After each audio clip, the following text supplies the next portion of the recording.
It's Thursday, May 2nd, Friday, May 3rd, if you're on the East Coast, across the pond, or down under. And this, my friends, is Spaced Out Radio. Hope you had a great day and night. I am your host, Dave Scott, broadcasting to you live from the Great White North, on top of the mountains of central British Columbia, right here at SOR headquarters. We welcome you to tonight's show, including Deep Talk Radio and Revolution Radio. If you want to take a listen to our archives, we have them free for you at youtube.com/Spaced Out Radio. The only thing I ask in return is hit that subscribe button. We just rolled 5,000 on YouTube, so we're pretty happy with that. Our website, it's currently under construction. We're redoing it all, but you can still listen to the show at spacedoutradio.com. Tonight's show is brought to you by the YouTube channel in Suho. Sebastian Martin brings high-quality messages to the masses. Head to our website, click on the Suho banner, and subscribe today. Tonight, we head off into the light, where we ask the age-old question, are you a good witch or a bad witch? Well, tonight's answers will most likely lean towards the light, which is good, of course. So tonight, we're learning about witches from a good Canadian witch named Sabrina Scott. She's going to walk us through what today's witchcraft is all about and how much Eye of Newt she actually uses, as well as get into some spells. We'll also find out if curses are really real. Sabrina's website is witchbody.com. And, of course, in the bottom of hour number 3, I will bring you the SOR Newswire, brought to you by Paranoia Magazine. Sabrina Scott, welcome to Spaced Out Radio for the first time. How are you? I'm awesome. Thank you so much for having me. We're very glad to have you here as well. We don't do a lot of these types of shows, but every now and again, I feel that urge, that itch, that Eye of Newt to get it in there. And we're going to use Eye of Newt a lot tonight because it just sounds so awesome. So, I'm going to have to look up what that is. Well, you have to realize, remember the Simpsons Halloween specials where Patty and Selma would become the witches? And yeah. and one of them, it was either Patty or Selma, who always used too much Eye of Newt. Okay, so actually I just Wikipedia'd this, and apparently Eye of Newt was mustard seeds. Well, there you go. Now we know education programming. There we go. We're learning something right off the bat. We're only 3 minutes in. That's fantastic. Sabrina, I always like to start off the first little bit of the show learning about our guest. Have you always been into witchcraft? Did you grow up around it, or is it something you kind of morphed yourself into? You know what? I've been doing it for about 20 years, which I guess is not nothing. So I did grow up around something called modern American spiritualism, which mostly involves talking to dead people and going to seances, you know, fun everyday stuff like that. And so that that type of practice really opened me up to a lot of things. And so it was through, you know, having my sense of reality altered that I really started to look into lots of stuff, and then became completely taken over by this whole fun thing called witchcraft. Was anybody in your family a witch? So I never really knew her in life. She passed on when I was quite young, but apparently my mother's mother was a witch. Really? Yeah, so if you believe in this thing, who knows? I do. I believe in spirits in a really big way. So she's kind of taught me a lot from past the grave, you might say, like just in spirit. So that's been really, really, really helpful, actually. So I have a lot of gratitude to her for that, keeping it going in the family. I can totally see that, and I can tell by your energy that you're very much into what you do. Now, you talked about spirits a couple of times already. Yeah. Is this something that has haunted you your entire life? Well, I guess haunting, if you think about it in a positive way, yeah, I think usually that word haunting, people tend to associate something kind of negative and unpleasant with it, but I actually really enjoy my interactions with the spirit world. Tell us about it. Tell us about how it started for you. When did you notice? When did I notice? I think going to a lot of those spiritualist events when I was super young, like I was only about 8 or so, it really opened up a different reality. Like I started to have different experiences. I got to see things. And so I'm not too sure if your listeners are familiar with spiritualism or the types of mediumship that tend to happen in that type of space. But one of the types of mediumship is physical mediumship. And so they're really interested in proof, like proving the existence of spirits. And so one of the things that they often will do is invite the spirits to make tables move around, dance. And so I remember being 8 or so, and this giant oak table was all of a sudden dancing around, and all these old ladies were kind of singing songs and talking to the spirits sitting around it. And so I remember looking under the table, trying to see if there's anything sketchy going on. And so I was totally filled with like wonder and belief in something otherworldly at that point, like, and having a lot of experiences like that over time. It's just become a kind of mundane aspect of my reality. Like these days, I don't super do like a lot of those table tipping type of things. For me, it's more just, basic conversational stuff, like chatting with a friend. They just happen to be in the spirit world. I've never been or seen table tipping before. You have to explain that to me. How does that work? Yeah, so it's been ages since I've been. It was more part of what I would go to attend when I was a young child. But the idea behind it is you go into a kind of seance room type of thing. It can be any type of room, honestly, your bedroom, living room, whatever. There's no special type of exclusive room or anything like that. But usually within spiritualism, you get together with a group of friends who also are interested in the religion, who also practice, and people will put their fingertips on the table, maybe touching it, maybe just kind of hovering over. And so the idea is to get the spirits kind of excited and invite them into the space. And so one way that people often do that is through song. So it doesn't have to be anything too specific or too crazy. I remember people singing, like the how many cans of beer on the wall or whatever song that is, just like really simple kind of, joyous songs that everyone's kind of familiar with, and singing that louder and louder and just getting the spirits riled up. And if everyone's connection is really strong, then usually what will happen is that table will start to move around or dance. And so the idea is that that's a proof of spirits' existence. That's the idea. Why the attraction to the table? Is it the energy put in there by the fingertips and hands?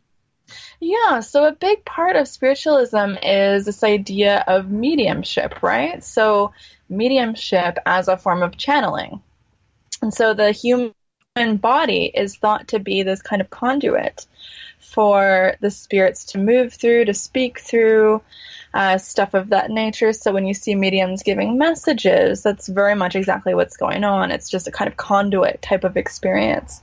And so with this, the idea is that it's the same type of conduit with the spirits, but the difference is that you're seeing a physical movement. And it's actually quite an advanced practice. Like I said, it's not something that I've seen for quite some time. Unfortunately, the community here where I live in Toronto is not quite the same as it was when I was growing up in Colorado.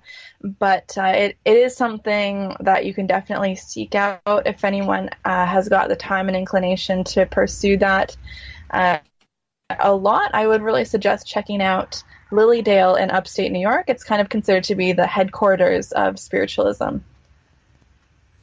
Really? I didn't know that. Yeah. It's a super cute little town. It's like a closed-off community, but every summer they'll open up to massive tourist season, and they've got tons of classes and workshops for everything that could ever interest you in regards to the world of spirit. So if you're looking for something authentic and seeing some actual table tipping, some of the best mediums working today are based out of that space, and I can vouch for that space. There's a lot of really talented people there. We are talking with Sabrina Scott tonight on Spaced Out Radio. We are talking about witchcraft and everything that goes along with that, along with Eye of Newt, which is always good. Now, Sabrina, there's a lot of debate right now around the world, still to this day, and it's been going on for hundreds of years, if not millennia, about the evilness and the darkness of witches. And, you know, the first image that most of us get when it comes to a witch is from The Wizard of Oz and the Wicked Witch of the West. We don't get to see her sister because house landed on her. And I'll be honest with you, the Wicked Witch of the West really, really portrays my former mother-in-law very well. And I don't mind saying that. We all know someone like that, I think. So it works for me in regards to what is going on and how this all works. The way witchcraft has changed, is it still worthy, I guess I'm asking, of that dark impression that so many people have? That's actually a really interesting and good question, because we see a lot of debate about that, even within, you know, contemporary witch communities right now, because we are seeing this massive upswing of like media attention for witchcraft right now. And a lot of people are starting to practice that are maybe new, haven't practiced before. And so often what you see in the mainstream is, in order to attract these new people, sell more books, you know, sell more workshops, whatever it is, oftentimes witchcraft is then being sold as this, you know, super happy, nothing assertive happening ever, kind of toothless form of witchcraft. But as far as I'm concerned, and I am quite familiar with the history of it as well, like witchcraft has always been something that does have a little bit of bite to it. Like, it's not like we're going around, you know, magically smacking everyone who slightly makes us a little bit annoyed. But I think there is something really powerful about having the spiritual tools to protect yourself, and if necessary, to be a little bit assertive if you're encountering a really difficult situation where, you know, it might call for something like that. Should people be afraid of people like you? You know what? I kind of love that question. I have such mixed feelings about that, because I think magic, it is something that's incredibly powerful, you know, like it is something that you can mess up and hurt yourself if you don't really know what you're doing. And I think that tends to be a part of everyone's learning curve who practices it, right? And so there is that element that I don't think we can ignore. You know, I would rather people be a little bit afraid than write it off as completely silly and frivolous and ineffective, you know? So I feel like when people laugh at something, it's because they don't take it super seriously. And I don't always take myself 100% seriously. You know, I think it's important to have a little bit of mirth in the reverence, you know? But it is a really powerful practice, and it's definitely not something to take super lightly. Well, why shouldn't we treat you badly then? If you're going to be causing spells on us, throwing things at us, you know, cursing us. No, I'm just teasing right there when I say that. But I understand where you're coming from, because like most things that are different out there, it doesn't matter if it's a health disease, a mental disease, you're different in some way, or you have a different belief in some way, there's always going to be that judgmental crowd that, oh, you got to stay away from that person. They practice witchcraft. And they act like they know all about it and what it's all about. I mean, there has to this day, I'm assuming there has to be some prejudice towards the entire genre. Yeah, I would say there is a little bit. Yeah, I think what I've noticed is that people are a little bit polarized. Either they're very scared of it, or they don't really take it too seriously. So unfortunately, there's not a lot of middle ground. I'm hoping that, you know, as we move forward and people are becoming a little bit more educated about the practice, that will change a little bit. And, you know, everyone has their own version of ethics, right? Like if someone's hurting you or your family, I think most people would tell that person to go away. And I think with witchcraft, we can do the same type of thing. And so ethics don't just go out the window with that type of practice. So I hope that understandings of that can also move a little bit more into the mainstream, so it's not demonized, but it's also not washed with this, positivity that is just also not 100% true either. So what are we missing? What kind of stereotypes are we using these days about witches that just aren't true? Great question. Oh man, so I actually don't own any pointy hats. Come on. I know, it's disappointing. It's so disappointing. I don't have any stripy socks. I do. I got like 4 pairs. I'm a little disappointed in you right now. You can borrow mine. If I ever need any, I'll be sure to ask you. It's funny. It's like there's this rise of social media witches, like on Instagram, on YouTube, on all these things, and everyone's got this long flowing hair, this really intense makeup, these long flowing dresses, and that's fine, but often I'm practicing in sweatpants, some Adidas sweatpants or something, a ratty old t-shirt and a bathrobe or something, you know what I mean? It's very everyday type of stuff. It's very practical. It's something that is super embedded in all aspects of my life. So one big thing is that magic doesn't have to look like anything specific. I think there is this witch aesthetic that a lot of people are so fixated on. And yeah, there might be a mystery to that, an attractiveness to that.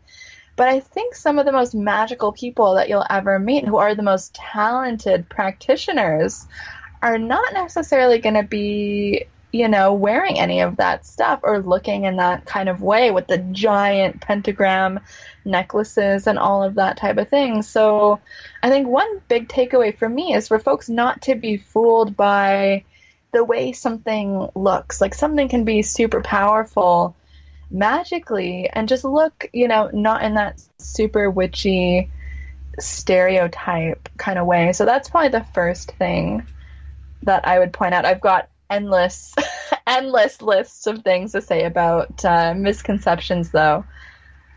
Well, we got a couple minutes before we got to go to break here. I'd like to hear a couple more. Okay, awesome. Mind.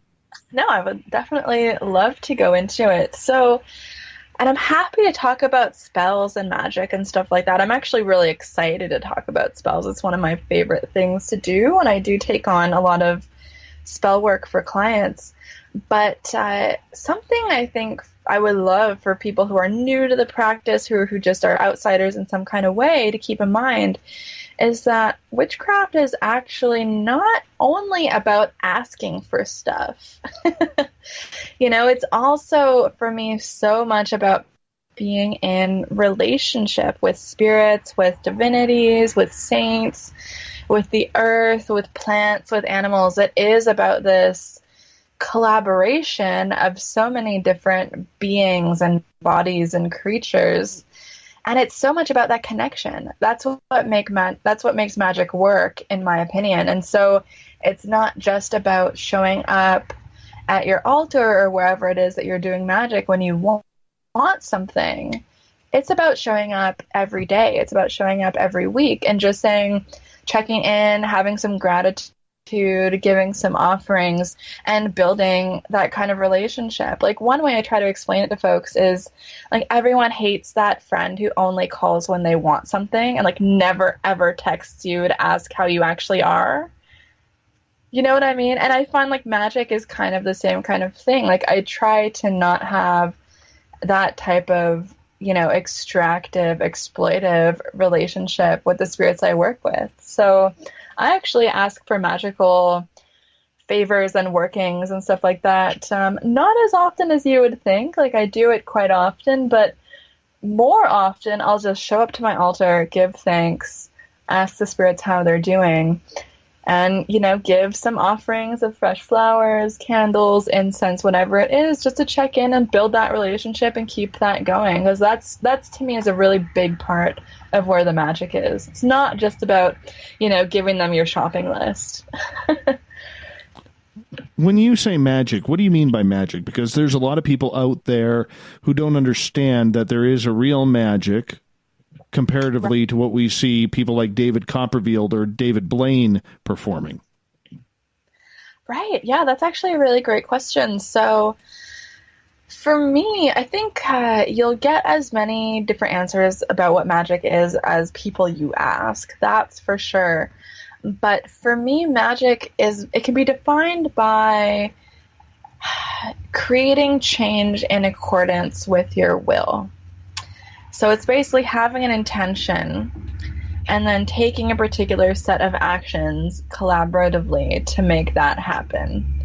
And so I see magic not as a religion, not as, anything like that.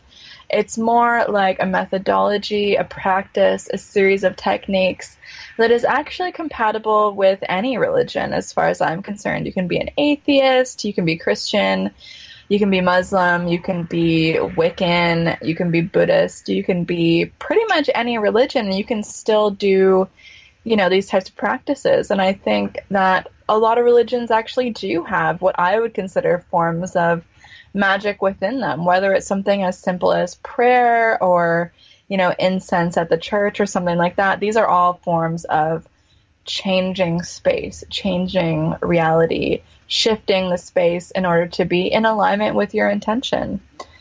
So I like to expand a little bit what magic kind of is in my definition of it compared to what people kind of usually think about with it. We only got about 30 seconds with you tonight. Well, before we go to break, we got a little bit more of the show. But in regards to the changes that you've made in yourself, how has it helped you? Oh, man. Yeah, I could talk about this forever, actually. It's the most important thing in my life. And that's for sure. It's completely transformed everything for me. It completely transformed how I see the world. Like, to me, the world is just so alive and vibrant, and I'm so full of wonder every time I leave my house. It's going to sound really cheesy, but it's true. And I live in a big city, so I can see that wonder in the skyscrapers as well as in, the park that I live by. I see it very much in everything. Yeah. Sabrina, you hold on. We're going to go to break here at the bottom of the hour. Sabrina Scott, talking witchcraft, spells, curses. I see your questions lining up, people in the chat rooms. We'll get to them in hour 2. More Spaced Out Radio right after this.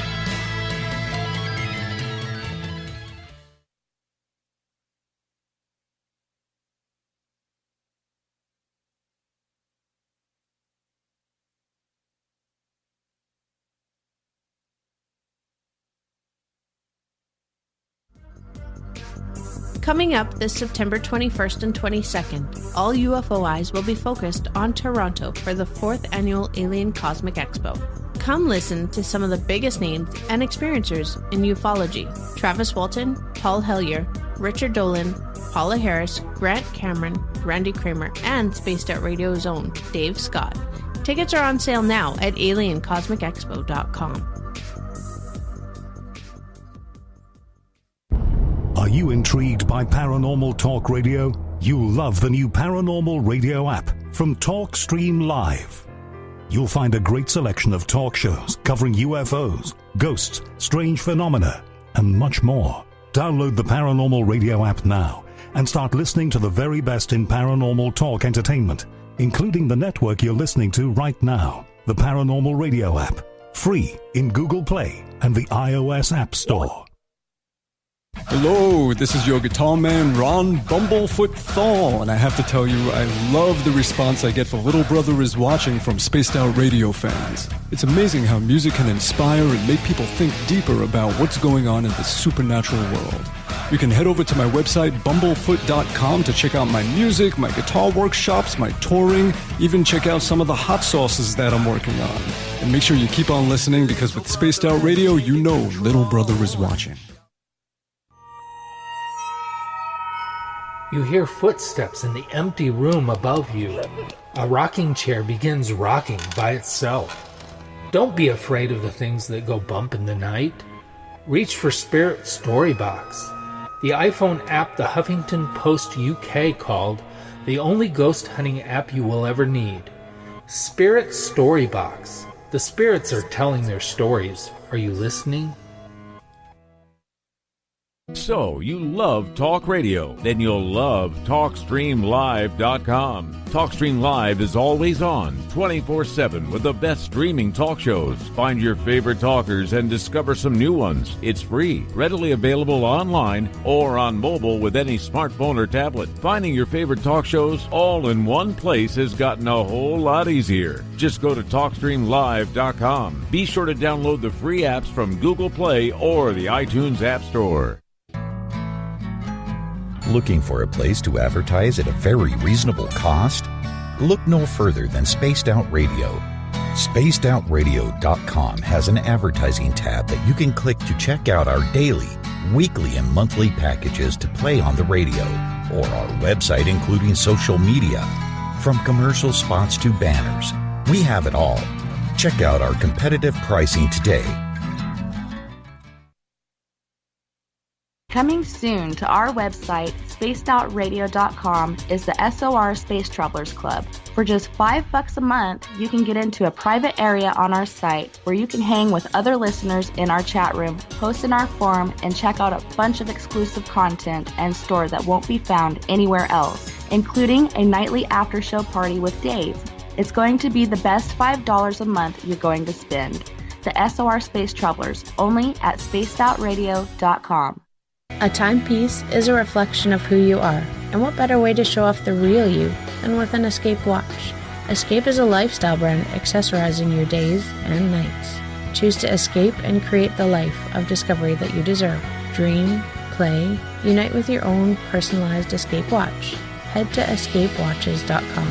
There is no time like the present to enjoy your escape. Use promo code SMF2017 for your 20% discount today.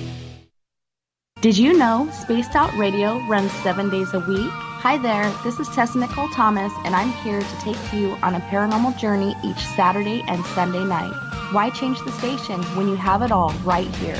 Together, we'll hang out and share some strange and scary stories. And don't forget, we have Psychic Sundays as well, so come tune in Spaced Out Weekend. We get going at 9 p.m. Pacific, midnight Eastern, only at spacedoutradio.com, where we own the night. We're bringing scientific thought to the paranormal. Hi there, this is Spaced Out Radio scientist Chris Cogswell. Join me, Chris Zuger, and Dave Scott the second Wednesday of every month, where we break down the who from the woo when it comes to everything paranormal. We'll investigate and try to bring sensible answers to those straight and sometimes outlandish questions people have. Hey, not everything has an answer, but we'll do our best. Listen in to Reality Paranormal only on Spaced Out Radio.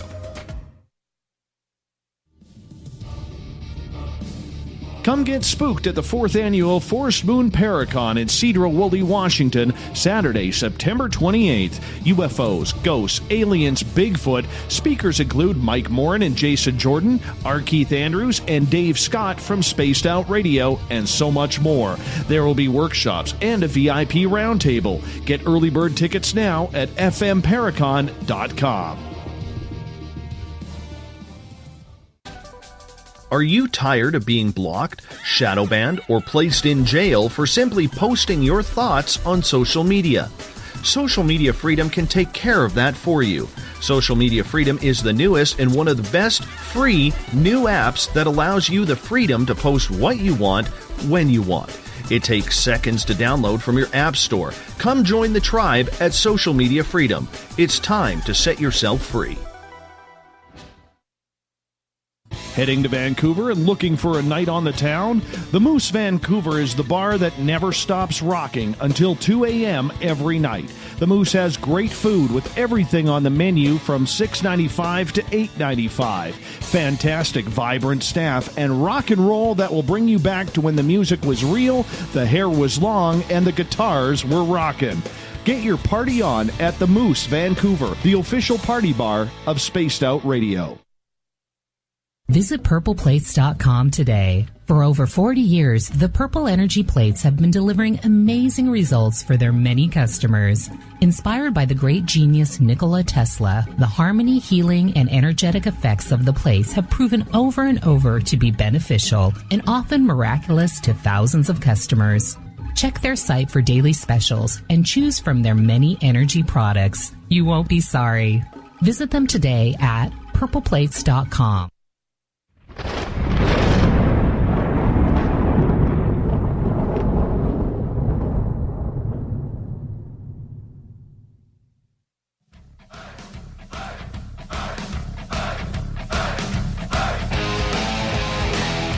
Welcome back to the second half hour of Spaced Out Radio tonight. I am your host, Dave Scott. Great to have you along for the ride as we are talking witchcraft with Sabrina Scott. Before we bring her back on, I want to remind you that if you've missed part of this show and others, you can go to our YouTube channel, youtube.com/Spaced Out Radio. Just do me the favor, hit that subscribe button. I'd really appreciate that. Thanks.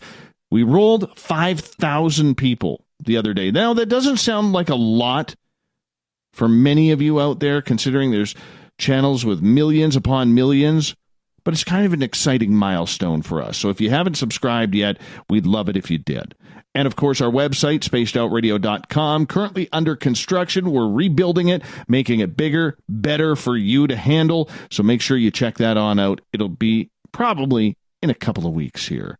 Sabrina Scott is our guest tonight on Spaced Out Radio. Witchbody.com is her website. Talented young lady who is on with us, breaking down the fact that we don't need to be scared of witches anymore. Or do we? Sabrina, welcome back to the show. Thank you. Good to have you here. Good to have you here. Now, I do have to ask this. Because you are a practicing witch, are you Wiccan as well? I'm actually not Wiccan, which surprises a lot of people.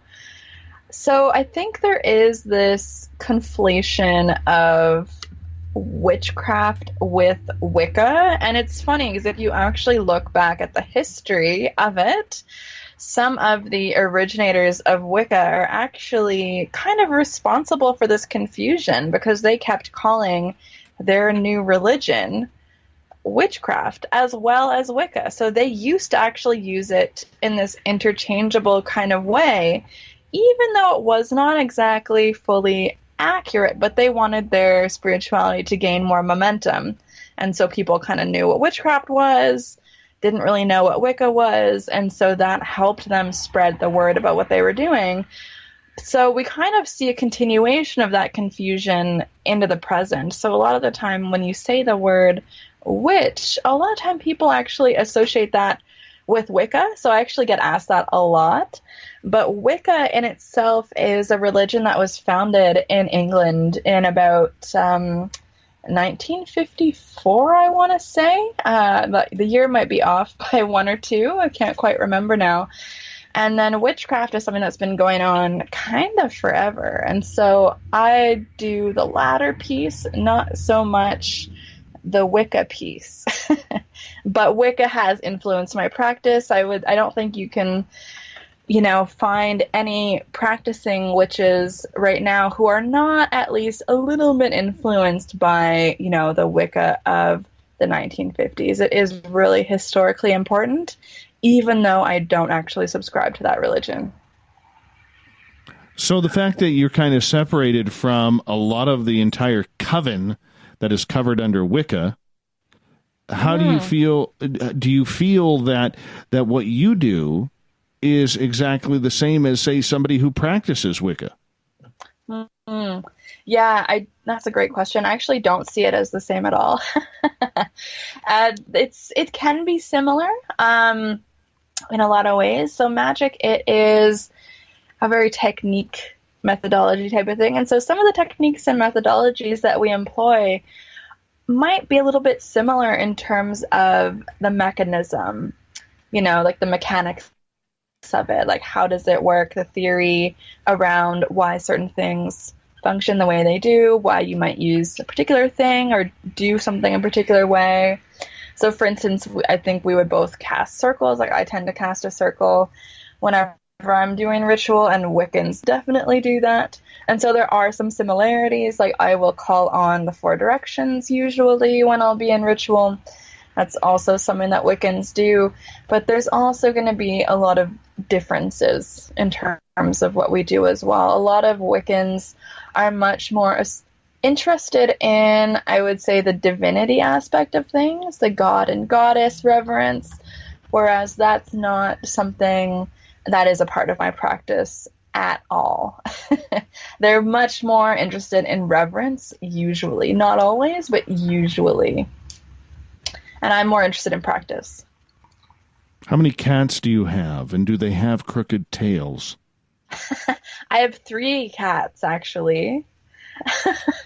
I like to joke that that's the most expensive part of being a witch, actually, is all of the cats you have to buy to go along with it. True.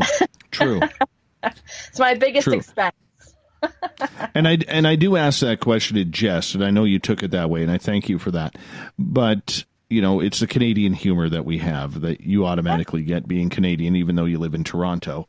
So... By the way, have you collected your lawn chairs from Yonge Street yet for the Stanley Cup parade that won't happen for a 52nd year? You know what? I do know some people who are really upset about this, but I probably would not have even noticed if it weren't for those few people that I know being sad about it in my inbox. I used to play hockey as a kid, but to be honest with you, I don't really follow sports that much. You live in Toronto and you're not a Leafs fan? Hallelujah. Hallelujah. Yeah, I don't really care too much about the Leafs, like at all. Like I love hockey, but I grew up in Colorado, so my team was always the Avalanche. There you go. I have no idea how they're doing now. Who knows? Probably they're not. Still in there. They're still in the playoffs. Okay, yes. Well, I lived there when they were totally doing amazing and they were winning all the cups, and so that is my memory of them. I'm sure they're not exactly at that stage anymore, but I do have fond memories of that. Well, I do have to say, I think my keyboard needs a little bit more Eye of Newt because it has just died on me. So I can't type. My mouse is working, so I'm okay there. But if you have any extra Eye of Newt, I would appreciate that because the keyboard is dying. And I just put new now it's decided it wants to work again. So there we go. See, you threw me some Eye of Newt, and all of a sudden, boom, we are back up and running just like that. I appreciate that. Speaking of... next hour, we're going to be getting into a lot of spells and witchcraft and how that works. But do you have any daily or nightly rituals that you go through yourself in order to protect your own spirituality, to protect your own belief system and core? Yeah, it kind of depends on what's going on for me at that point. Sometimes I'm a bit more intense about it than others. So... day-to-day type of things, I always try to have candles on when I'm home. I'll try to always have incense on when I'm home. And so there are different energetic associations with each of these things. So depending on the type of incense, that can be more calming, it can be more protective, it can be more about attracting something that I want into my life. It can be any number of things. If you can think about it, there's probably an incense or a candle that can go along with that. And so I always have that going on whenever I'm home. I always greet my spirits pretty regularly. I'll refresh the flowers on my altar, usually once every week to 10 days, depending on how vibrant they're looking.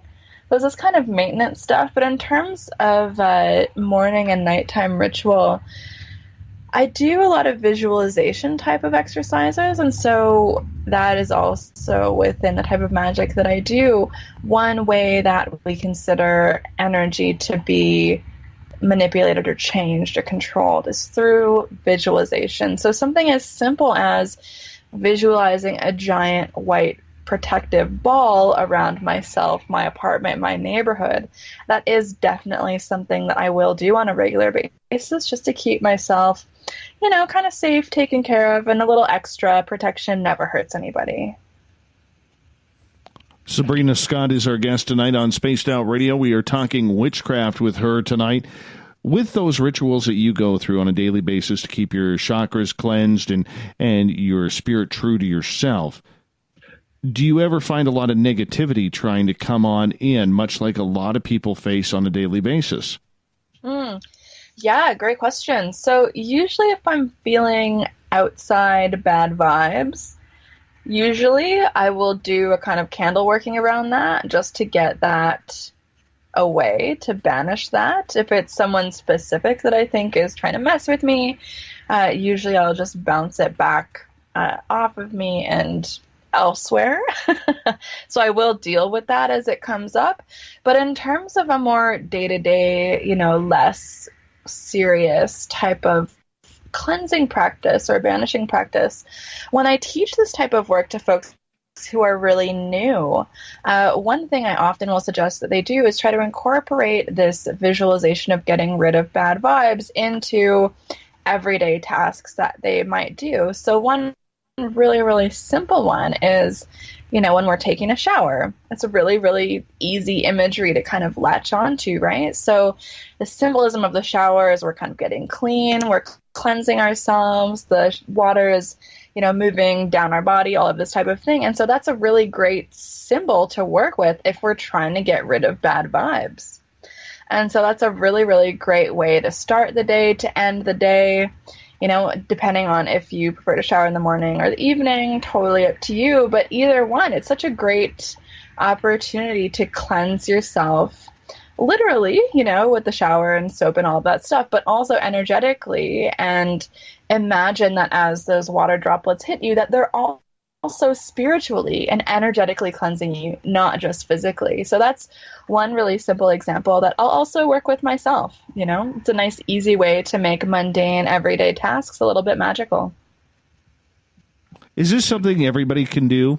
Or is this something that never mind taking a shower, because we should all do that on a frequent basis in the meantime and in between time. But in regards to practicing that self-healing, that self-importance, a lot of people will translate it as meditation, but does it go deeper than that? I think it definitely goes deeper than simple meditation. To me, I find it so transformative as a practice, especially when it's done continuously, repeatedly over time. So part of the point of ritual, which is such a big part of magic, is that through ritual, we can actually see the little changes that happen. We can actually measure, the difference from January 2019 to January 2020 and how we feel in that same ritual. And I do think it is something that is accessible to anyone who wants to learn, anyone who has an interest. I definitely 100% believe that. The one thing I would say, though, is that some people, it's going to come a little bit more naturally to them than other people. It's like anything. Like some people are very naturally gifted at music, at sports, at cooking maybe, and I find something like magic, it's kind of similar. Some people are going to pick it up instantly and other people will struggle a little bit more. But I think with, a little bit of trial and error, a little bit of perseverance, I think anyone can definitely learn these skills. Does it matter whether you're male, female, transgender, gay, bisexual, anything like that? Definitely not. I think anyone can do it.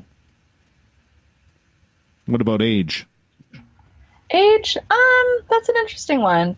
Well, I started practicing when I was super young. Like, I started practicing when I was 10. So, I'm pretty sure that a lot of people would probably say, oh, that's too young or whatever. But I'm so thankful that I started practicing really seriously, really, really young. Like, it really got me through a lot of really challenging and difficult times that I had growing up. And I think if I didn't have that spiritual anchor and a lot of those spiritual skills of cleansing bad vibes, of learning how to access good, powerful vibes as well, learning how to protect myself energetically, learning how to get in touch with my intention, learning how to release things, learning how to summon things to me that serve me. That's all stuff that I was doing super, super young because of my engagement in magic and witchcraft. And so I think the smart kid can definitely practice, I think, for sure.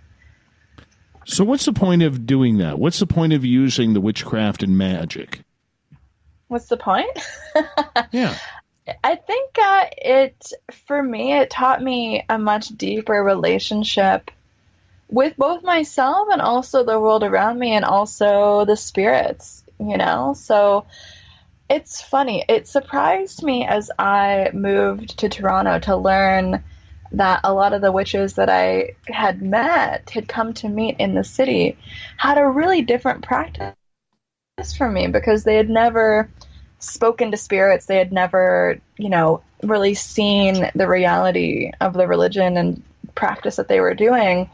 And so that always shocked me a little bit. So the witchcraft that I do, I find it to be, what's the point of it? It's connecting. Like, it has brought me so much, like connection to other people, connection to my apartment, the spirits in my neighborhood, and seeing the kinship between everything that exists. And so actually, this might surprise you, but it's my practice in witchcraft and my engagement with the spirit world and the earth that got me into really caring a lot more about the environment and being a bit more of an activist in that regard. So I do think that we can learn a lot from these practices. It's not just as simple as, you know, getting rid of bad vibes. So that's always good too. We only have about 5 minutes left before we got to go to break here at the top of the hour. Sabrina Scott is our guest tonight talking witchcraft. So what's the last spell you cast on someone or on something? I actually don't think I can honestly answer that because there's a few things in the works that I'm doing, and I'm also doing some work for clients right now. And so a big thing about magic is one of the key tenets of it is you're supposed to keep it a little bit silent until the thing has kind of worked its course. So part of magic theory is that if I tell you guys, then that energy might actually influence it and potentially mess it up or misdirect it in a place that I don't necessarily want it to go. It's funny because right as you started saying that you can't say, I started getting that ringing in my ears that went really loud, kind of like, and I'm thinking to myself, shut up. I don't want to be hearing ringing in my ears right now. Like, that's terrible. Okay. Well, let's shift gears then, and let's ask you about a spell that you have put on somebody or something to help them out that has actually worked. Give us a little tease here. Sure. Let me think. What's something that I've done that's worked? Oh man, I don't know how dark you want me to get, or do you want me to keep it posy? Well, you know what? We'll save the dark stuff for the next hour because now I have to hit you up on that. Sure, but yeah. Warm us up a little gently here. I mean, some of us are old here, like myself. Out of shape. We can't handle that type of stress, man. Not yet anyway. Got to work up to it. You know what, then? In that case, I would just say some of the most rewarding work that I've done has been teaching people how to do basic energy work.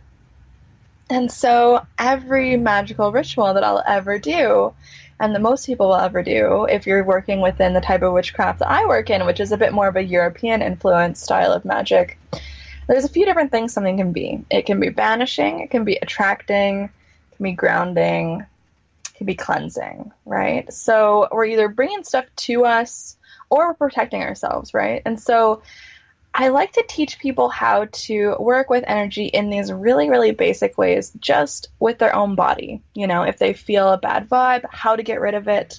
If they're feeling too energetic and they want to calm down, how to get rid of, you know, some of the good energy, how to attract good energy to us if we're a little bit tired, but also crucially how to protect ourselves. And so in some of the workshops that I've taught and the one-to-one sessions that I've done, some of the most powerful things that I can remember was teaching people how to do this that felt super blocked for years, that had a really hard time feeling energy and didn't think that they could ever do it. And so some of these folks were so kind to share with me some of the results afterwards once they were putting the practices, into their daily life.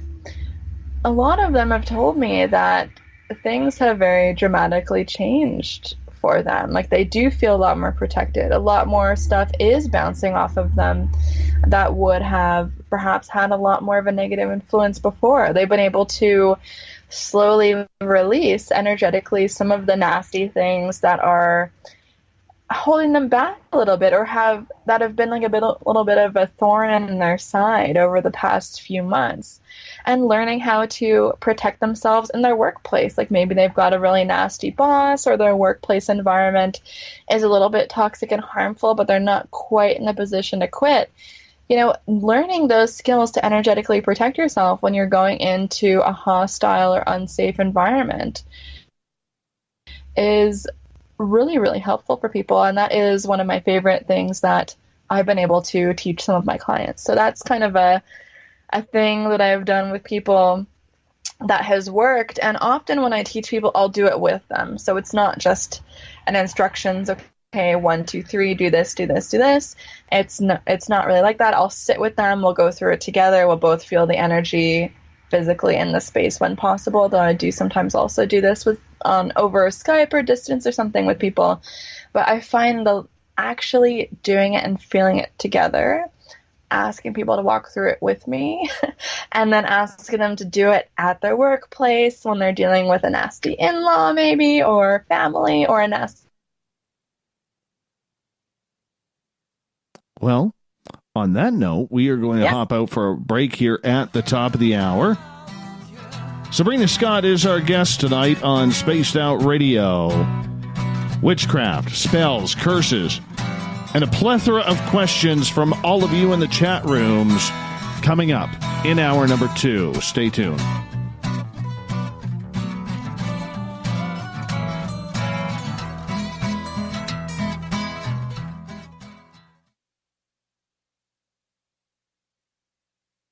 Visit purpleplates.com today. For over 40 years, the Purple Energy Plates have been delivering amazing results for their many customers. Inspired by the great genius Nikola Tesla, the harmony, healing, and energetic effects of the plates have proven over and over to be beneficial and often miraculous to thousands of customers. Check their site for daily specials and choose from their many energy products. You won't be sorry. Visit them today at purpleplates.com. A timepiece is a reflection of who you are, and what better way to show off the real you than with an Escape watch? Escape is a lifestyle brand accessorizing your days and nights. Choose to escape and create the life of discovery that you deserve. Dream, play, unite with your own personalized Escape watch. Head to escapewatches.com.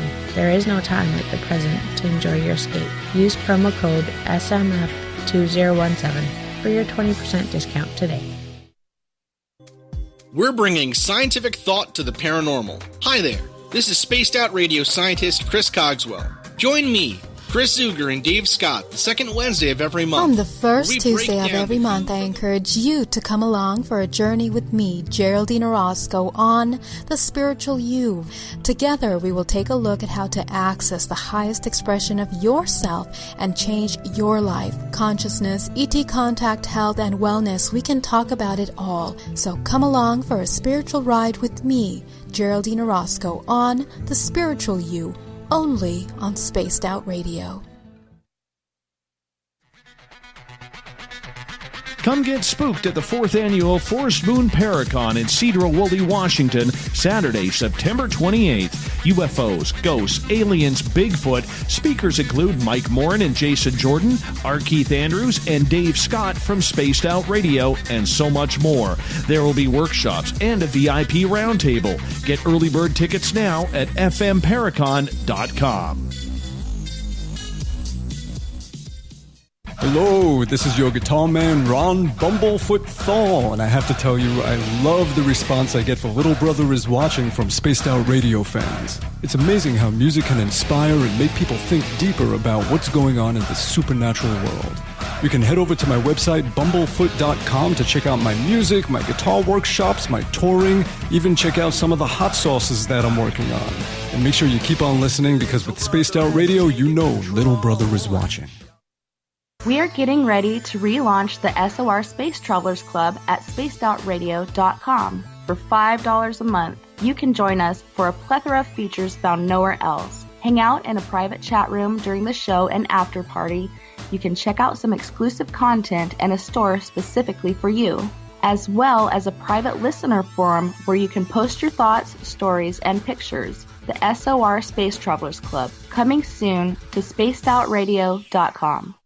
So, you love talk radio? Then you'll love TalkStreamLive.com. TalkStream Live is always on, 24/7, with the best streaming talk shows. Find your favorite talkers and discover some new ones. It's free, readily available online or on mobile with any smartphone or tablet. Finding your favorite talk shows all in one place has gotten a whole lot easier. Just go to TalkStreamLive.com. Be sure to download the free apps from Google Play or the iTunes App Store. Visit purpleplates.com today. For over 40 years, the Purple Energy Plates have been delivering amazing results for their many customers. Inspired by the great genius Nikola Tesla, the harmony, healing, and energetic effects of the plates have proven over and over to be beneficial and often miraculous to thousands of customers. Check their site for daily specials and choose from their many energy products. You won't be sorry. Visit them today at purpleplates.com. Come get spooked at the 4th Annual Forest Moon Paracon in Cedar-Woolley, Washington, Saturday, September 28th. UFOs, ghosts, aliens, Bigfoot. Speakers include Mike Morin and Jason Jordan, R. Keith Andrews, and Dave Scott from Spaced Out Radio, and so much more. There will be workshops and a VIP roundtable. Get early bird tickets now at fmparacon.com.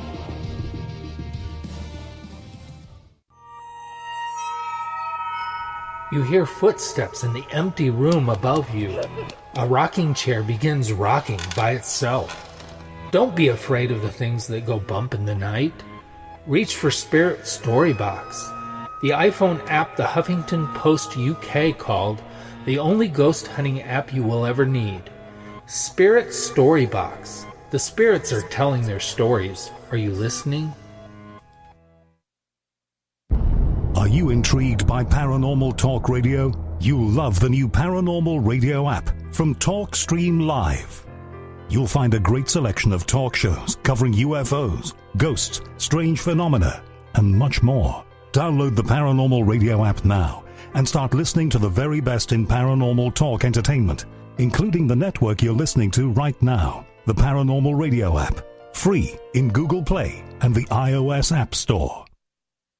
So, you love talk radio? Then you'll love TalkStreamLive.com. TalkStream Live is always on, 24/7, with the best streaming talk shows. Find your favorite talkers and discover some new ones. It's free, readily available online or on mobile with any smartphone or tablet. Finding your favorite talk shows all in one place has gotten a whole lot easier. Just go to TalkStreamLive.com. Be sure to download the free apps from Google Play or the iTunes App Store. Looking for the stories of the strange and weird that you will find hard to find anywhere else? Check out the SOR Newswire on our website. Our writers, led by Captain Shirk, are scouring the world for the oddest and most bizarre stories we can find. Everything from weird crime to suspenseful and paranormal. We're working hard for you to bring you the most intriguing news of your day. Check out the SOR Newswire at spacedoutradio.com today. Canada's largest UFO conference is ready to roll in Toronto this September 21st and 22nd at the Alien Cosmic Expo. This year is about the experience. Listen to the stories of Dave Scott, Travis Walton, Paula Harris, Grant Cameron, Ryan Stacey, Richard Dolan, Leslie Mitchell-Clark, and more. Get your tickets now at aliencosmicexpo.com.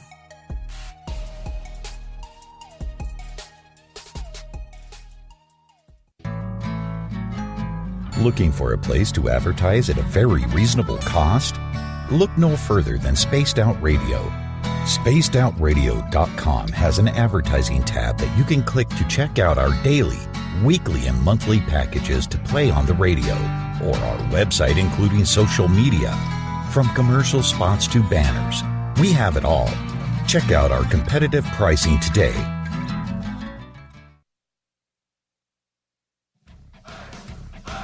You're listening to Spaced Out Radio with Dave Scott. Follow Dave on Twitter at Spaced Out Radio and on Facebook, Spaced Out Radio Show. Welcome back to hour number 2 of Spaced Out Radio tonight. I am your host, Dave Scott. Thanks for being with us. We enter the weekend tomorrow night with our Keith Andrews and the ET Connection. I know the Twitter crowd will be ready for that, starting at 9:06 Pacific, 12:06 a.m. Eastern at spacedoutradio.com.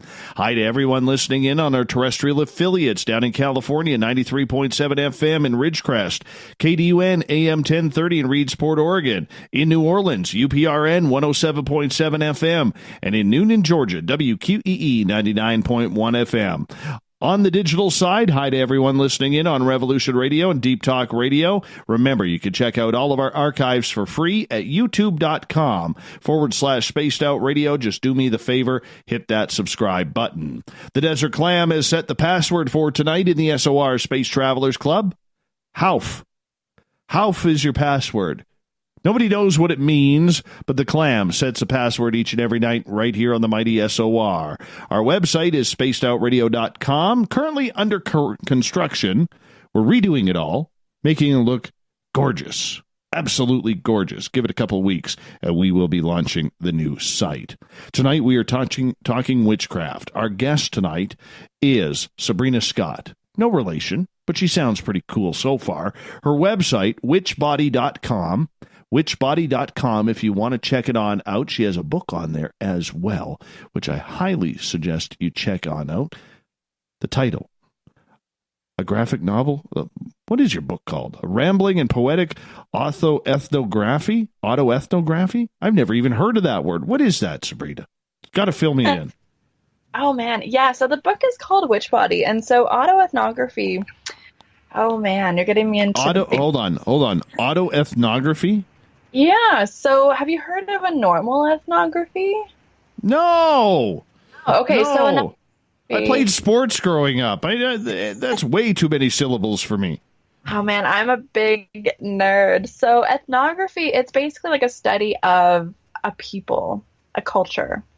And so an auto-ethnography, it's kind of like an autobiography. So instead of someone writing a biography about someone else, an autobiography is when you write a biography about yourself. And so an auto-ethnography then is when someone from a particular culture group is doing an ethnographic kind of study, like reflection, consideration about their own group. So since I made a book about witchcraft, thinking very deeply about what that practice means, and I'm looking into the culture of witchcraft itself, and I'm a witch as well. It's a bit of an auto-ethnographic project is kind of how I like to think about it.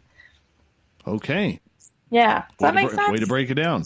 Way to break it down. Appreciate that. Appreciate that. I do my best. We are going to get into spells and curses here coming on up, but I have a plethora of questions from our audience that have built up here, so I want to get some of those in, if you don't mind. Oh, I would love that. All right, let's start off in Revolution Radio's chat room, where Stardust Man is asking, Sabrina, do short-haired witches exist? That is an amazing question. Yes, they do. You know what's really funny, though? I think there's some stories in, I don't even know which type of mythology. I think some European folktales where people's power is in the length of their hair and nails, actually.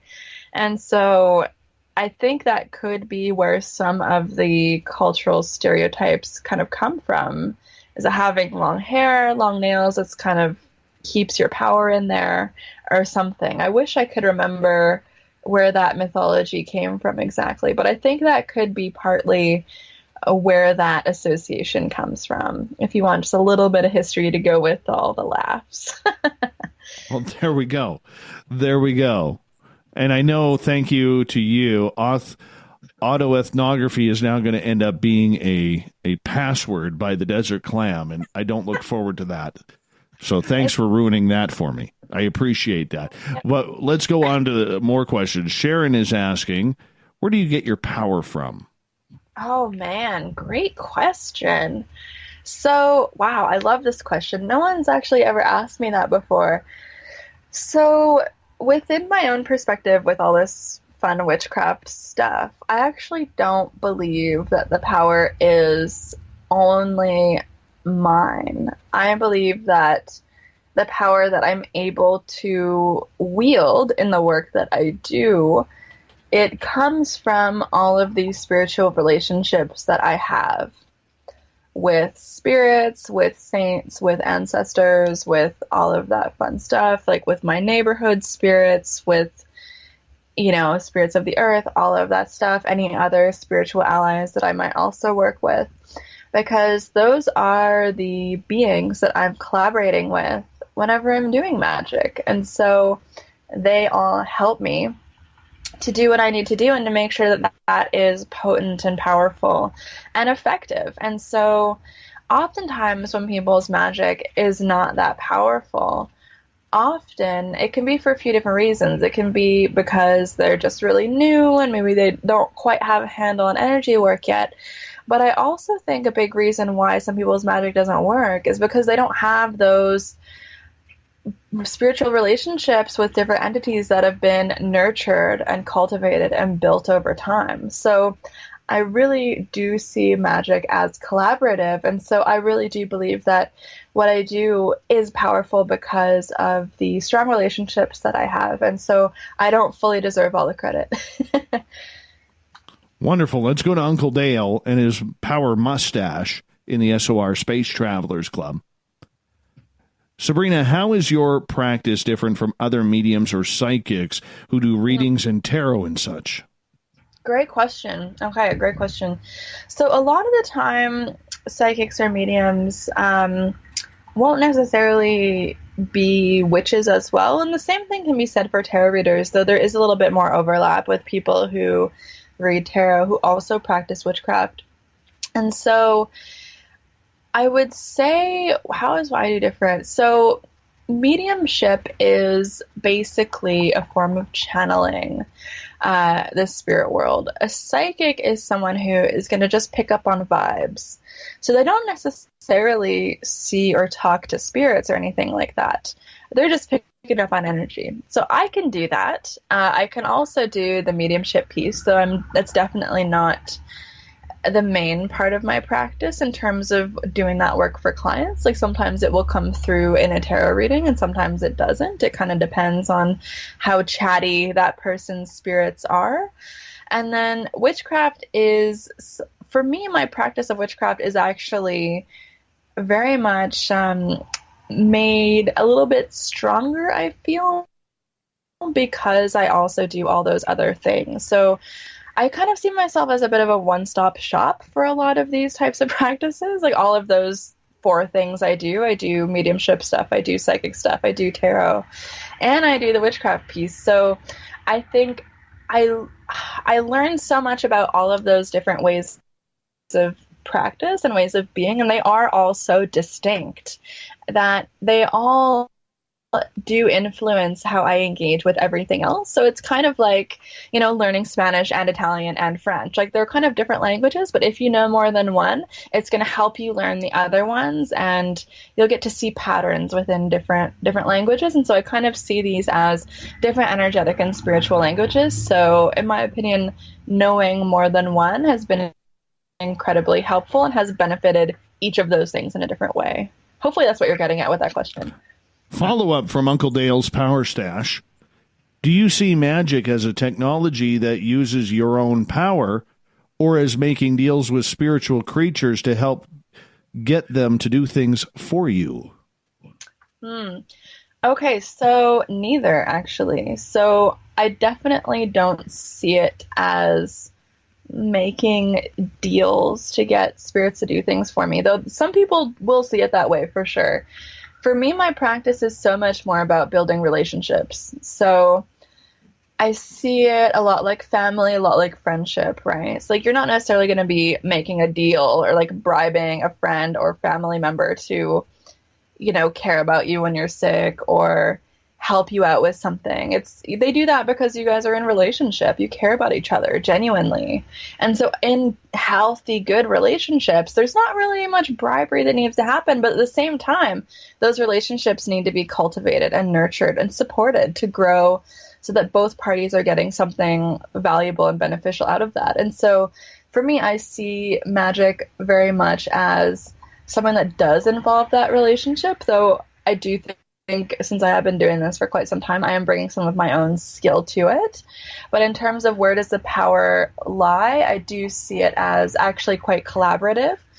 But I don't like to see what I do as bribery or coercion. That's just not how I like to run what I do. Again, I'm sure there are some people who do practice that way. But for me, I see it as a lot more relationship-based, a lot more like a spiritual family, all helping each other rather than something that is a little bit more, you know, deals or bribery oriented. Hopefully that answers your question. That's actually a really great question. So thanks for asking it. All right, let's move on to another question here from Lisa, who is asking, what are your thoughts about the Bible frowning upon witchcraft? I have no opinion on it. Yeah, I have no opinion on it, just because I've always known Christians who have practiced witchcraft.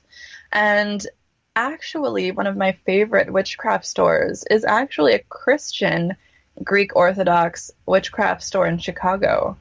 And that is one of the most spiritual, like potent witchy stores I've ever been to. And so the word witch is of course nowhere to be found in that store, but you've got the shopkeepers, which are actively asking you what your problems are and helping you find which candle is the right one.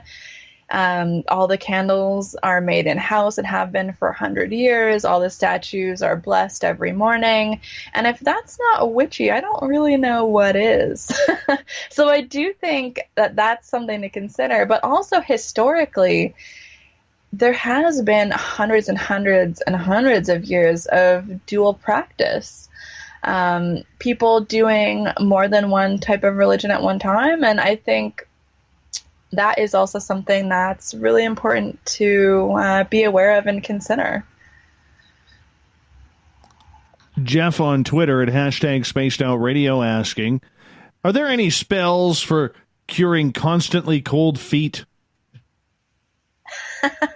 Well, personally, I'm actually using a plug-in heating pad at this exact moment, so I would recommend that. Well, how about a little Eye of Newt on there? That always works, I hear. I'm sure it wouldn't hurt. But you know what? Actually, to me, that sounds like circulation is a bit of a problem if I can move away from making jokes. So anything that would heat up the body to improve circulation would probably be a good fit, though I also would recommend a doctor or naturopath visit to help with that. I also go to other professionals, too, to help me out when I need it. You are politically correct. Way to go. Jade is asking, what is a good way to tell if one is being negatively targeted besides just feeling it? That's a great question. If you don't have your own connection to spirits to ask yourself, it can be a good idea to get a tarot reading, ask someone who is a professional to look into it. I find sometimes when people do, let's say, a tarot reading for themselves on this topic, they're often too emotionally connected or too scared or too, reading the worst into it to really be able to read those cards fully accurately.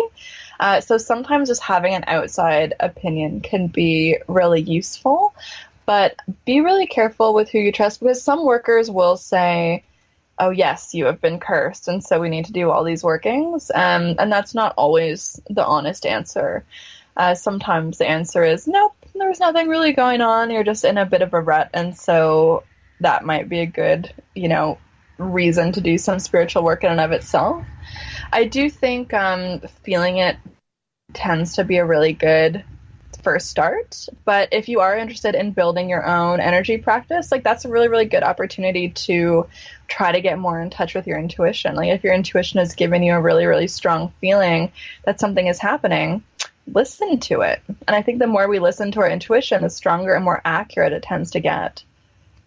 See, that's one of the things that concerns me about it is it's so easy for those to, whether they're psychics or witches or whatever, to take advantage of good people who may be desperate or in trying times, right? And when I think about it, how easy would it be for somebody in your position, and I'm not saying you would do this specifically, but there are charlatans out there who would, all right, take advantage of people because you have people under your grasp right off the bat. Because if you go and tell them, you are cursed, I'm picking up a curse on you, and I can help you with that, but it's going to cost you $500 or $1,000 or whatever. You don't really know if you're cursed. You now are going to think that you are because it's been projected into your head. And that's the dangers of what we are dealing with here. Yeah, it's really interesting. It's a really good question. So it's funny, though, because I actually never feel like I have people under my thumb or whatever. It's just not my relationship to my clients. Like people have their own free will, can do whatever they want.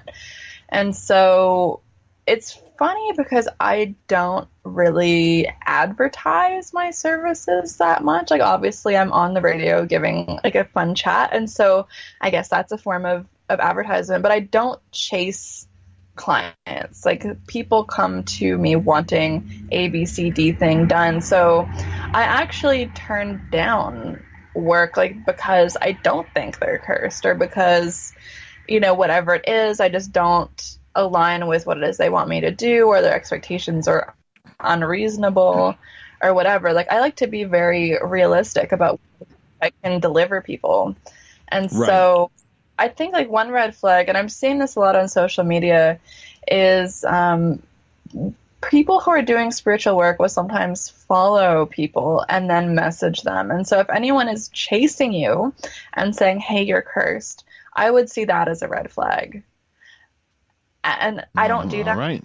Would never do that. So like that would be a big thing to look out for. But if you go to a worker and feel like you might have something going on, the workers that don't need to chase clients, that are always booked, those are going to be the workers to trust rather than the people who are chasing the clients because they're not getting work, and probably they're not getting work are because they're either a charlatan or they're just not very good at what they do. Does that make sense? Absolutely it does. Let's get to Robin's question. What do you think of covens that follow moon cycles in pagan calendars to do ceremonial dances? Yeah, I have nothing against that. It's just not my thing.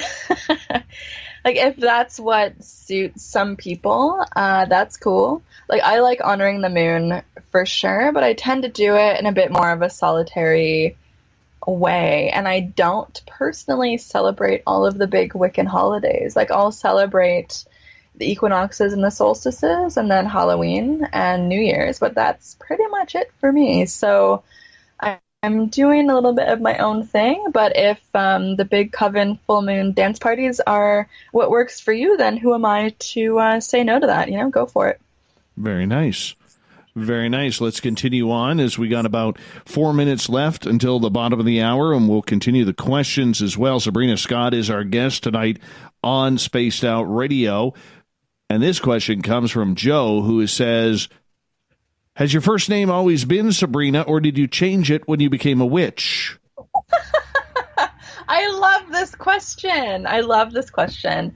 It's always been my name, believe it or not. So I definitely got teased about it when I was a kid. People were like, oh, Sabrina the witch, haha. And I just kept it to myself, but inside I was kind of laughing. So it was like, if only you knew, it's like they were kind of right. They were making fun of me because of the TV show, which was popular when I was growing up. But growing up in Colorado and kind of like a Bible Belt area, I did keep it to myself. I was very much in the closet, so to speak. So it was definitely a funny taunt to receive. Excellent. Follow-up question from Joe, and he is asking, do you believe we pay for the sins of our ancestors? Pay for? Pay for? I don't think I would phrase it that way. I do believe that some of the more negative and dysfunctional patterns of our ancestors can kind of ripple through generation upon generation to the present. But I feel like that often comes in a much more mundane, boring kind of way rather than anything super mystical, usually.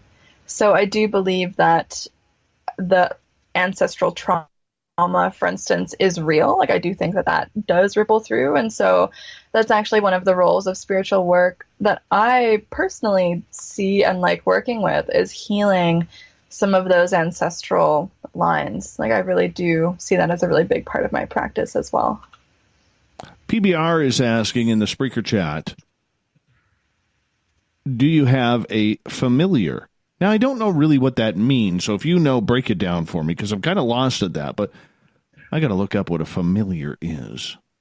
Right. So most people's understanding of a familiar is like an animal that hangs out with you and helps when you're doing magic. Got you. Okay. So it's like in Harry Potter, how he has the owl. If you're familiar with that fun pop culture reference. But so it's interesting, right? So I actually don't like to consider any of my 3 cats my familiar, because I don't fully know what they consent to and what they don't. So sometimes they help me out with what I'm doing, and sometimes they really don't care what I'm doing. Like, usually they're will cats. Yeah, like They're sometimes cats, of course not. They'll observe, sometimes they help out, I think. Sometimes they don't. And so the idea of a familiar is actually really not something that I resonate very much with personally. Like, a lot of people will give you different answers on that. But so I guess my strict answer would be not as such, but my cats definitely do tend to take an interest whenever I am doing magical type of stuff. I think my least favorite is when they step on my tarot cards in the middle of a reading. But, you can't win them all, and they are pretty cute, so. True that. We're going to go to break here at the bottom of the hour, and I want to give a quick shout-out to one of our great listeners on Spreaker tonight, Christoph. He mentioned in the chat room his mother passed away earlier today. So, Christoph, we're loving you. We're thinking the best of you here.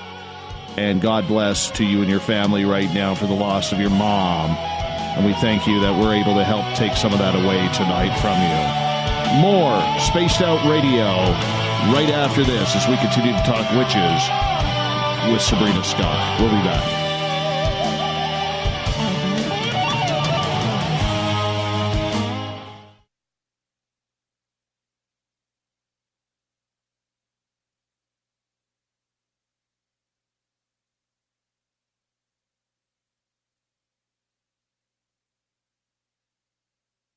Did you know Spaced Out Radio runs 7 days a week? Hi there, this is Tessa Nicole Thomas, and I'm here to take you on a paranormal journey each Saturday and Sunday night. Why change the station when you have it all right here? Together, we'll hang out and share some strange and scary stories. And don't forget, we have Psychic Sundays as well, so come tune in Spaced Out Weekend. We get going at 9 p.m. Pacific, midnight Eastern, only at spacedoutradio.com, where we own the night. Come get spooked at the 4th Annual Forest Moon Paracon in Cedar-Woolley, Washington, Saturday, September 28th. UFOs, ghosts, aliens, Bigfoot. Speakers include Mike Morin and Jason Jordan, R. Keith Andrews, and Dave Scott from Spaced Out Radio, and so much more.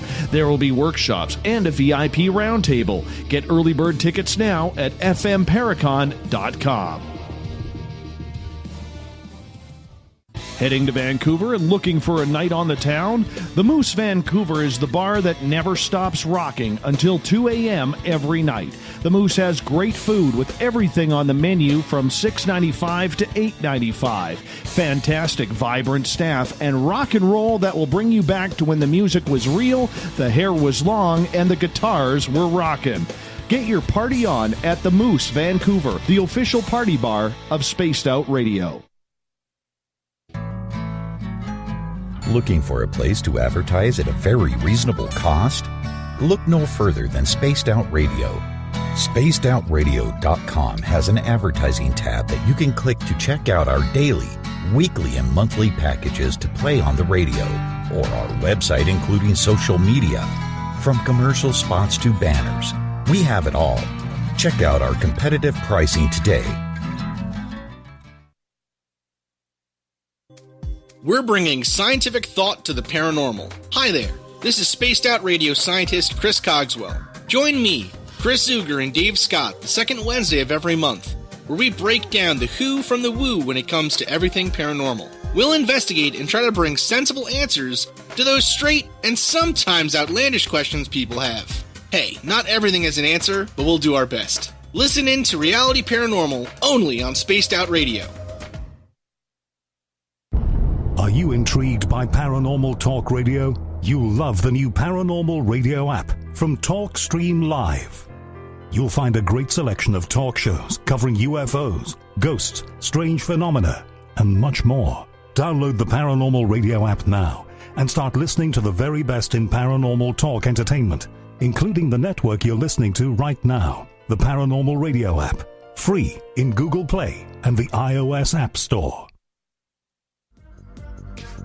Coming up this September 21st and 22nd, all UFO eyes will be focused on Toronto for the 4th Annual Alien Cosmic Expo.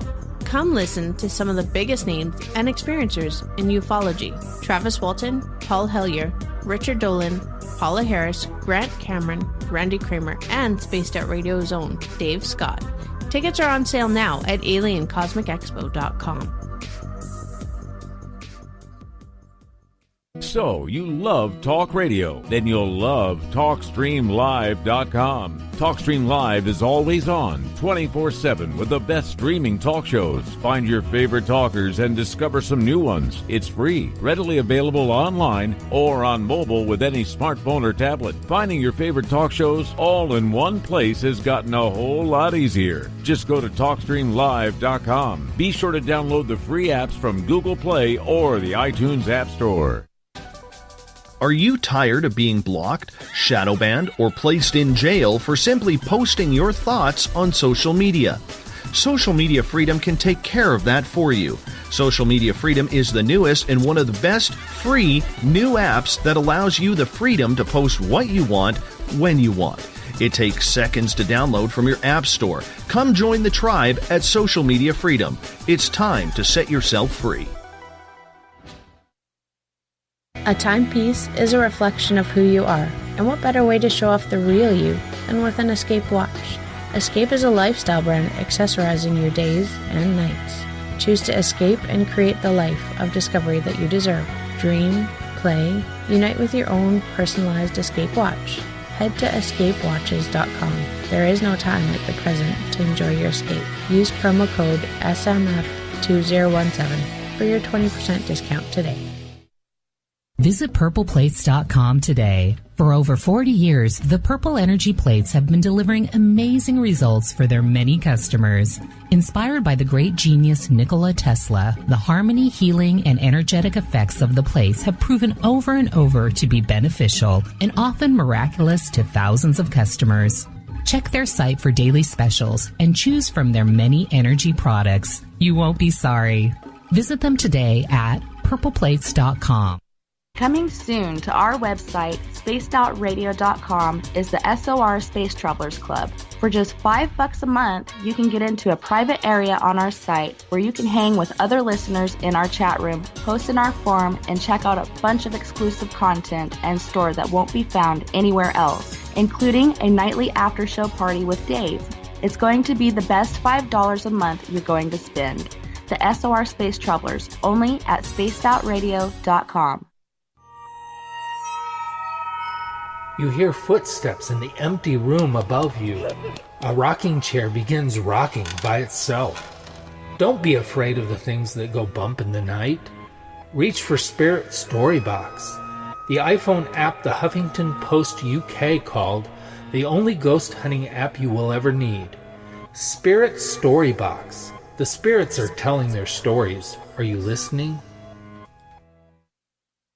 Hello, this is your guitar man, Ron Bumblefoot Thal, and I have to tell you, I love the response I get for Little Brother is Watching from Spaced Out Radio fans. It's amazing how music can inspire and make people think deeper about what's going on in the supernatural world. You can head over to my website, bumblefoot.com, to check out my music, my guitar workshops, my touring, even check out some of the hot sauces that I'm working on. And make sure you keep on listening, because with Spaced Out Radio, you know Little Brother is watching.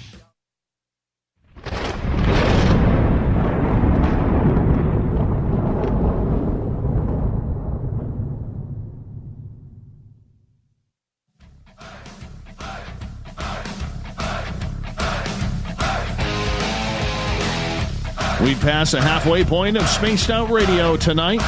I am your host, Dave Scott, sitting in the captain's chair of SOR headquarters in the frozen Canadian tundra. Good to have you all with us. Reminder to all of you, if you've missed portions of this show or others, you can always check out our YouTube channel. Go to youtube.com/Spaced Out Radio. Just do me the favor, hit that subscribe button. It's all free for you. And our website, currently under construction, but we're making it bigger and better as we speak. It'll launch in a couple of weeks, so just stay tuned as our website continues to grow, but you can still listen to the show at spacedoutradio.com. Tonight we are talking with author and witch Sabrina Scott. No relation, but a cool last name nonetheless. And we are talking about witchcraft, spells, curses, and we're taking the audience questions right now. Sabrina, welcome back. Awesome. Thanks for having me back.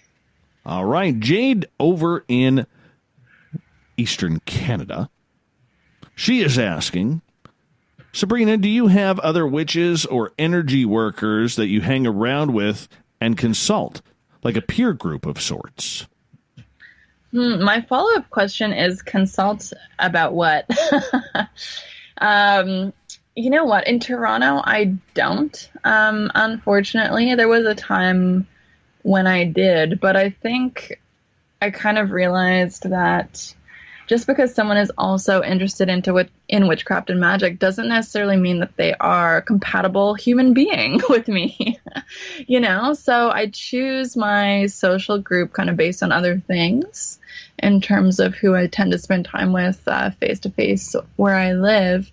But at the same time, there are a few Facebook groups that I'm in that are only for advanced level practitioners that I will sometimes ask questions about, like client relationships or having different clients from different walks of life and not having experience with that, or just wondering how other people's times have been in that regard. So I find for me I really prefer to engage with folks, and that's my cat chiming in. I prefer to engage with folks who also have a lot of experience. And unfortunately, I find that a lot of the groups, both online and then also in person, tend to be full of folks who are a bit more new, don't maybe have as much experience. And so I really do have to draw a bit of a, personal and professional boundary around that so that people don't always see me as like free teacher, free advice. Sometimes I don't want to talk about work, because it is a big part of my work is doing this type of stuff. And all of my work is around magic and is around witchcraft. And so I actually don't know that many folks locally who do what I do full time.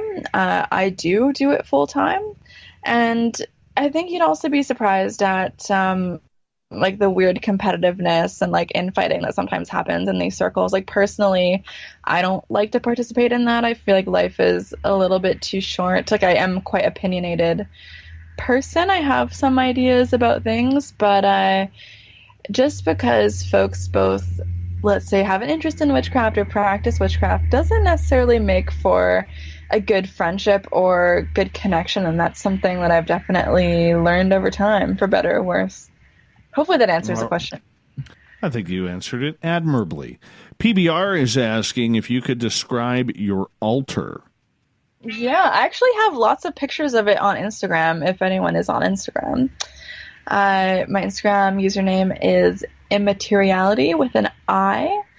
And so I'm actually looking at it right now. And so I'll always put flowers in the center. And on each side of the fresh flowers as my offering, I also have statues of some saints that I work with. I'll also have, perhaps, if I'm in the mood for it or if just feel inspired, some food offerings.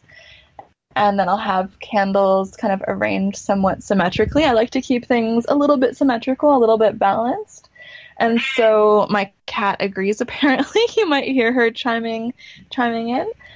But I do try to keep it pretty symmetrical, if that makes sense. But it does always change depending on what I'm doing. I'll switch it up for the season, depending on what type of magical working I'm either doing for myself or for clients or both. And so I try to keep it fresh. I try to mix it up every now and then. But the things that are always there's always candles, always offerings, and always statues. Those are my main go-to items.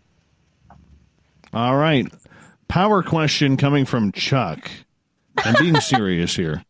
Power question. Right. Power question. Actually, we got two Chucks listening in right now. We're going to go to Chuck, who messaged me privately, and he is asking, is there something that can be done to get rid of negative energy in a house? And what do you do to break any negative curse put on you? Great question. So it's actually a little bit difficult for me to answer this generically. So we got time. Go into detail. We got time. Sure. So what I've usually done for folks is I'll do a house visit. If I can't do a house visit, usually I'll do a pretty lengthy consultation, get my spirits to check it out. So usually I would go to a space.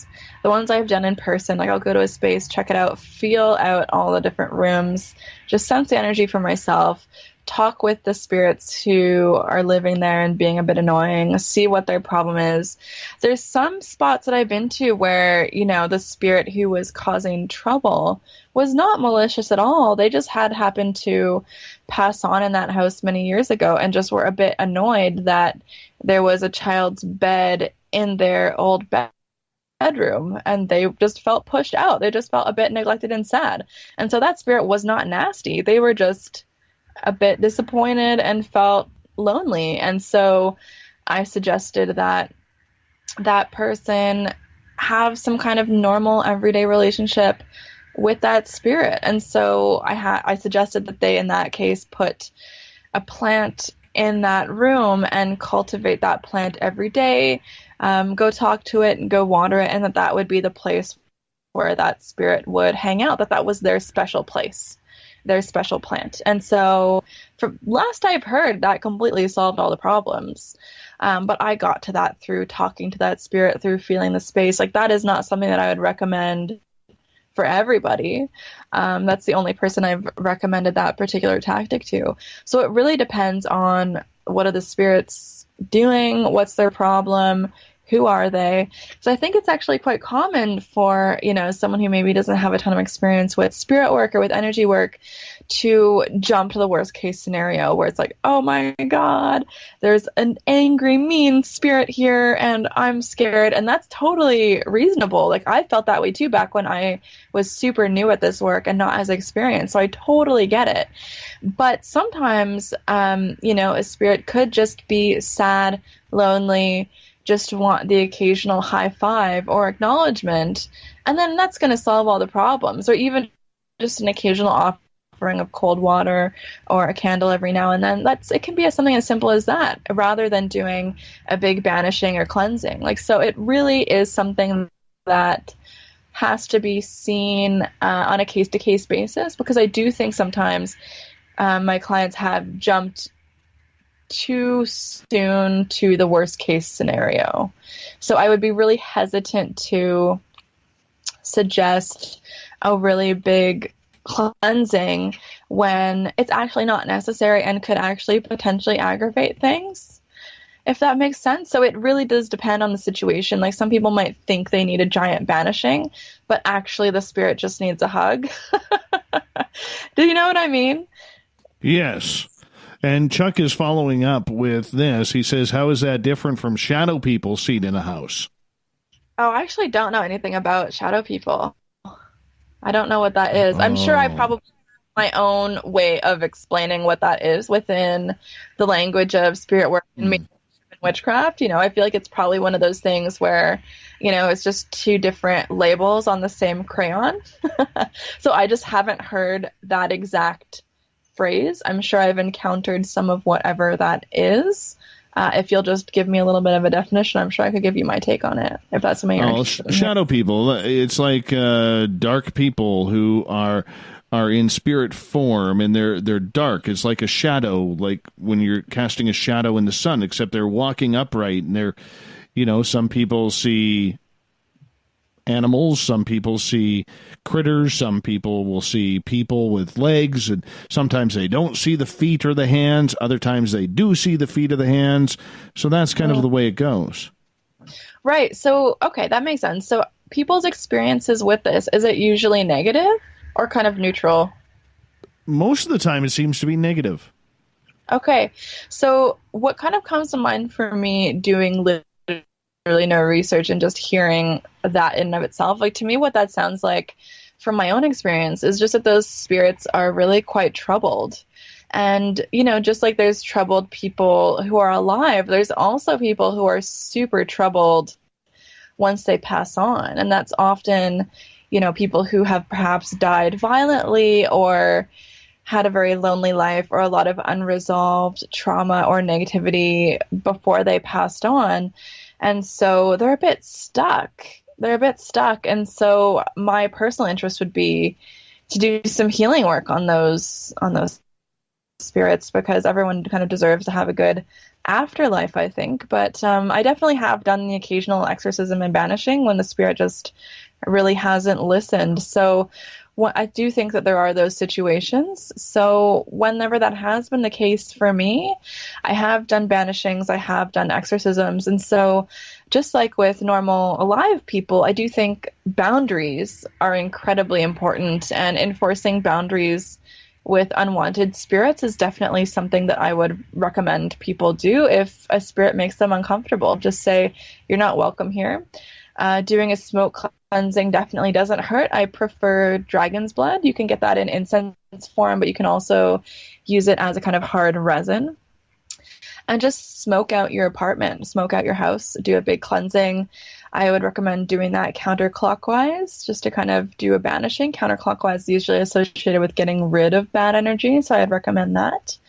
And just be very firm. Take yourself very seriously when you're doing it, even if you feel a little bit silly inside. The part of the point is to be intimidating, be scary, tell them you mean business, and be intimidating. Scare them out of the space, and I've definitely done that before. Sometimes it takes a bit more than one time doing it, but if that is something that you're experiencing and it's unwanted and it's unpleasant, then I would recommend getting rid of it if the spirit can't be reasoned with. All right, let's go to Uncle Dale's Power Stash, who is asking, would spirits that are hanging out here be grateful someone is helping them over, or are they still here for their own benefit or growth? I think it's both. I do think some spirits who hang out really do enjoy helping out, do enjoy the connection. Within my own worldview I don't necessarily think that the goal is to always not be hanging out as a spirit. That's just kind of my own philosophy on that.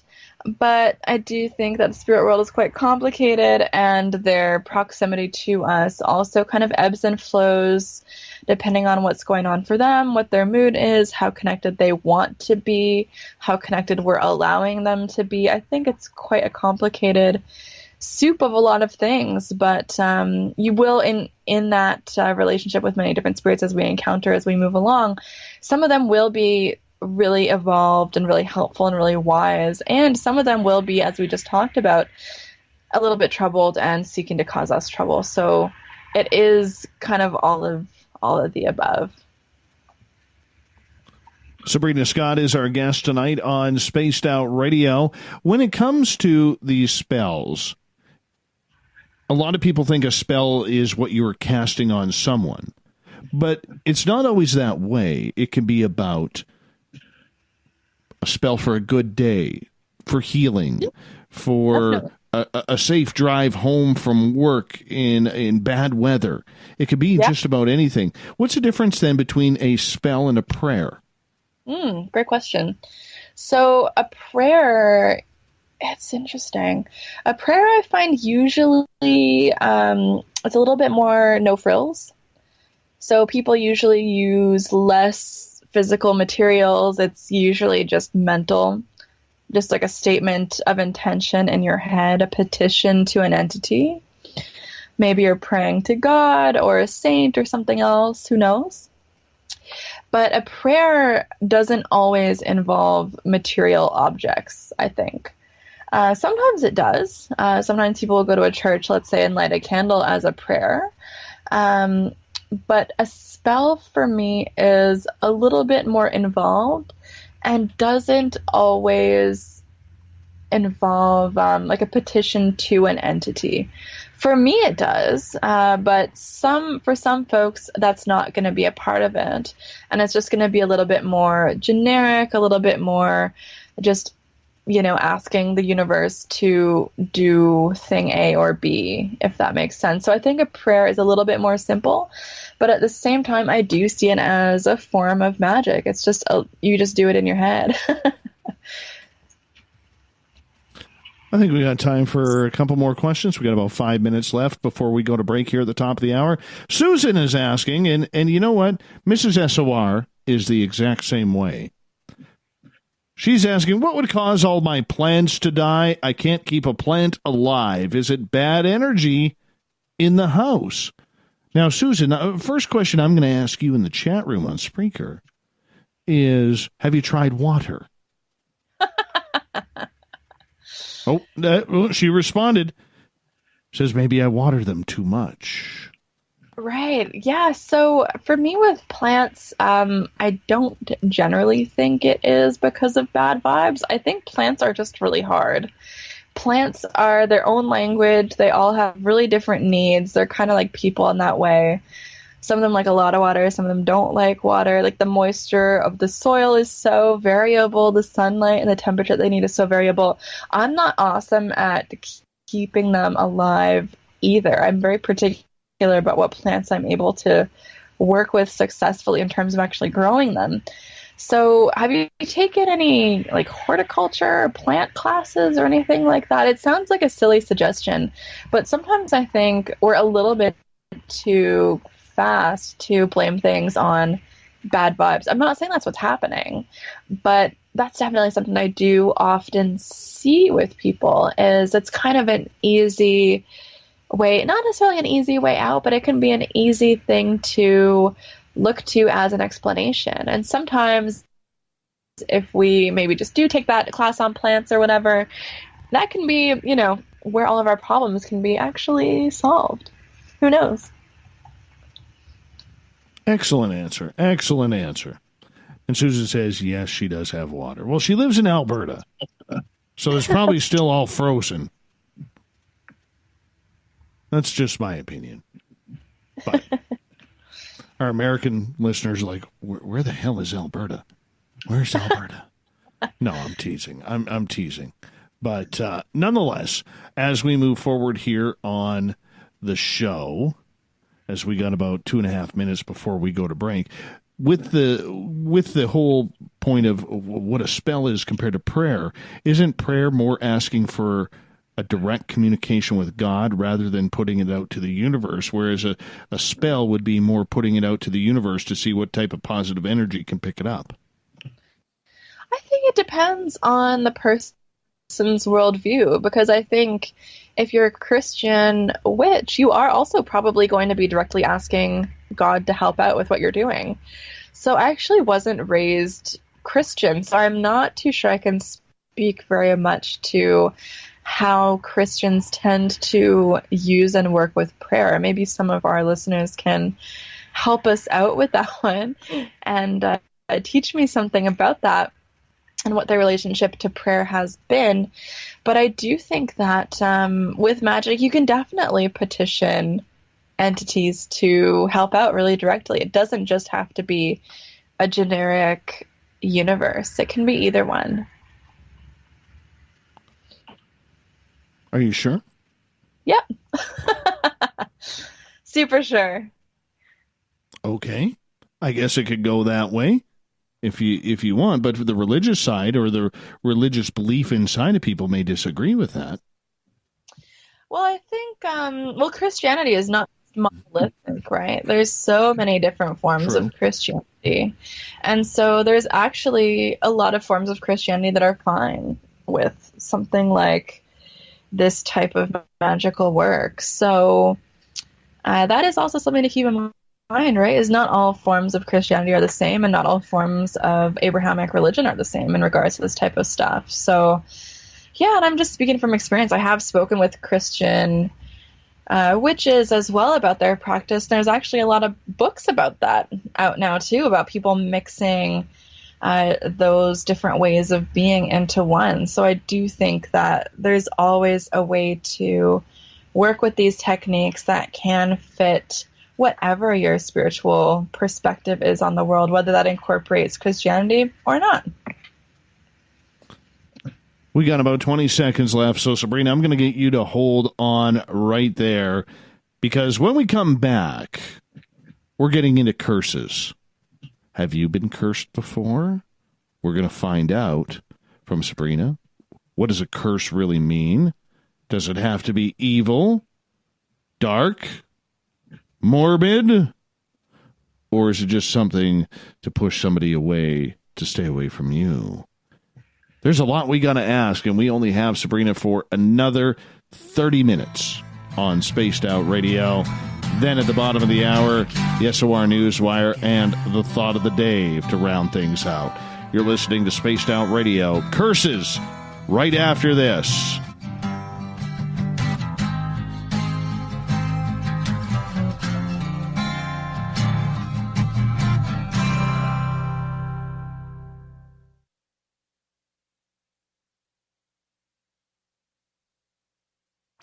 Come hang out with Spaced Out Radio, where we own the night. This is Carl. You can follow Dave on Twitter at Spaced Out Radio, and during the show, use the hashtag Spaced Out Radio to chat with us live. On Instagram, at Dave Scott SOR. On Facebook, give our page a like, Spaced Out Radio Show. SOR archives are free on YouTube at Spaced Out Radio. Come join us, or I will come join you. See you at your window. At spacedoutradio.com, we have a little bit of everything for you to stay up late. So while you're there, check out our SOR Newswire, where our team brings you stories of the weird and strange to the WTF from around the globe. News on Bigfoot, UFOs, paranormal, Darwinian-type crime tales. It's the stories that the mainstream media usually won't touch. Well, we got them all on the SOR Newswire, only at spacedoutradio.com.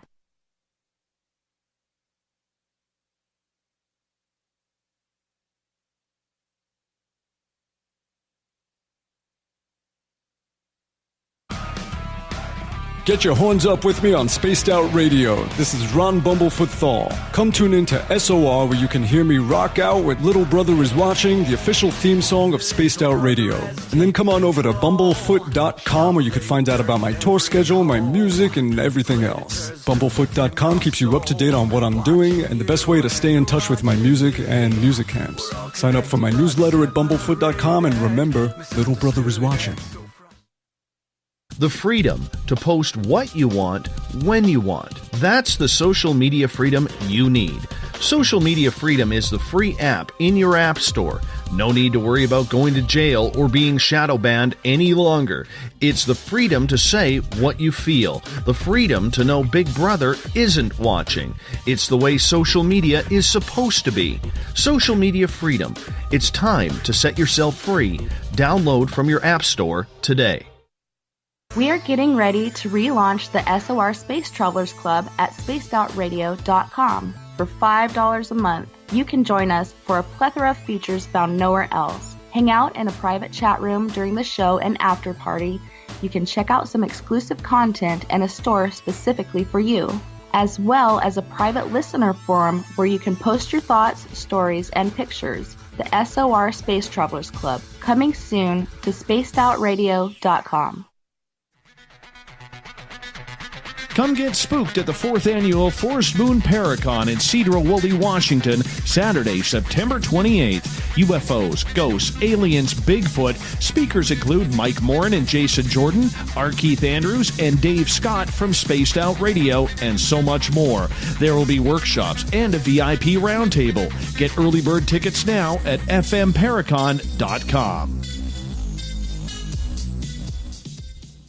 Heading to Vancouver and looking for a night on the town? The Moose Vancouver is the bar that never stops rocking until 2 a.m. every night. The Moose has great food with everything on the menu from $6.95 to $8.95. Fantastic, vibrant staff and rock and roll that will bring you back to when the music was real, the hair was long, and the guitars were rocking. Get your party on at the Moose Vancouver, the official party bar of Spaced Out Radio. On the first Tuesday of every month, I encourage you to come along for a journey with me, Geraldine Orozco, on The Spiritual You. Together, we will take a look at how to access the highest expression of yourself and change your life. Consciousness, ET contact, health, and wellness, we can talk about it all. So come along for a spiritual ride with me, Geraldine Orozco, on The Spiritual You, only on Spaced Out Radio. Looking for the stories of the strange and weird that you will find hard to find anywhere else?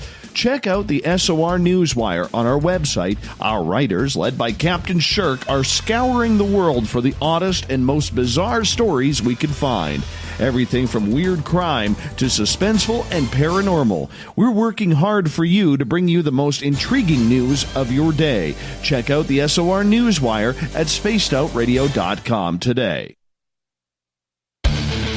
The Call of the Wild is in Vancouver. The Moose Vancouver is one of the hottest bars and restaurants in the city. Open until 2 a.m. nightly, the Moose will rock you like a hurricane all night long.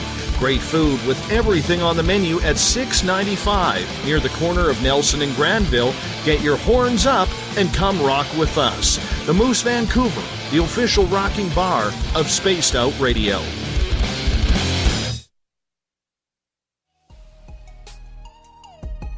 Canada's largest UFO conference is ready to roll in Toronto this September 21st and 22nd at the Alien Cosmic Expo. This year is about the experience. Listen to the stories of Dave Scott, Travis Walton, Paula Harris, Grant Cameron, Ryan Stacey, Richard Dolan, Leslie Mitchell-Clark, and more.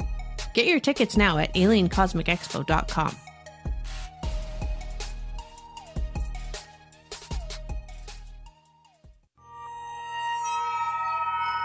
You hear footsteps in the empty room above you. A rocking chair begins rocking by itself. Don't be afraid of the things that go bump in the night. Reach for Spirit Storybox, the iPhone app the Huffington Post UK called the only ghost hunting app you will ever need. Spirit Storybox. The spirits are telling their stories. Are you listening? So, you love talk radio? Then you'll love TalkStreamLive.com. TalkStream Live is always on, 24/7, with the best streaming talk shows. Find your favorite talkers and discover some new ones. It's free, readily available online or on mobile with any smartphone or tablet. Finding your favorite talk shows all in one place has gotten a whole lot easier. Just go to TalkStreamLive.com. Be sure to download the free apps from Google Play or the iTunes App Store. Find your escape where time has no limits. It's about living today and cherishing the heritage of yesterday. A spirit of adventure for what is new, with the nostalgia of the past. Your timepiece is a reflection of who you are. Life surrounded by beauty from the world around us to the soul within. EscapeWatches.com.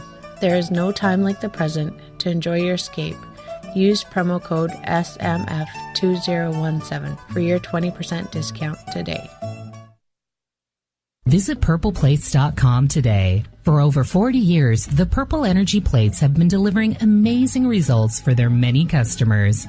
Inspired by the great genius Nikola Tesla, the harmony, healing, and energetic effects of the plates have proven over and over to be beneficial and often miraculous to thousands of customers. Check their site for daily specials and choose from their many energy products. You won't be sorry. Visit them today at purpleplates.com. Would you like to connect with us? Head to spacedoutradio.com for all your latest show info. Now, back to Dave Scott and SOR. Welcome back to the third and final hour of Spaced Out Radio. Tonight, I am your host, Dave Scott. Thank you so much for being with us. Tomorrow night on the show, we're getting into the ET connection with R. Keith Andrews, starting at 9:06 Pacific, 12:06 a.m. Eastern at spacedoutradio.com.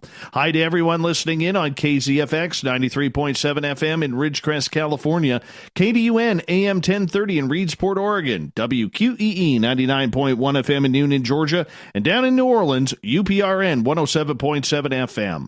On the digital side, hi to everyone listening in on Revolution Radio and Deep Talk Radio.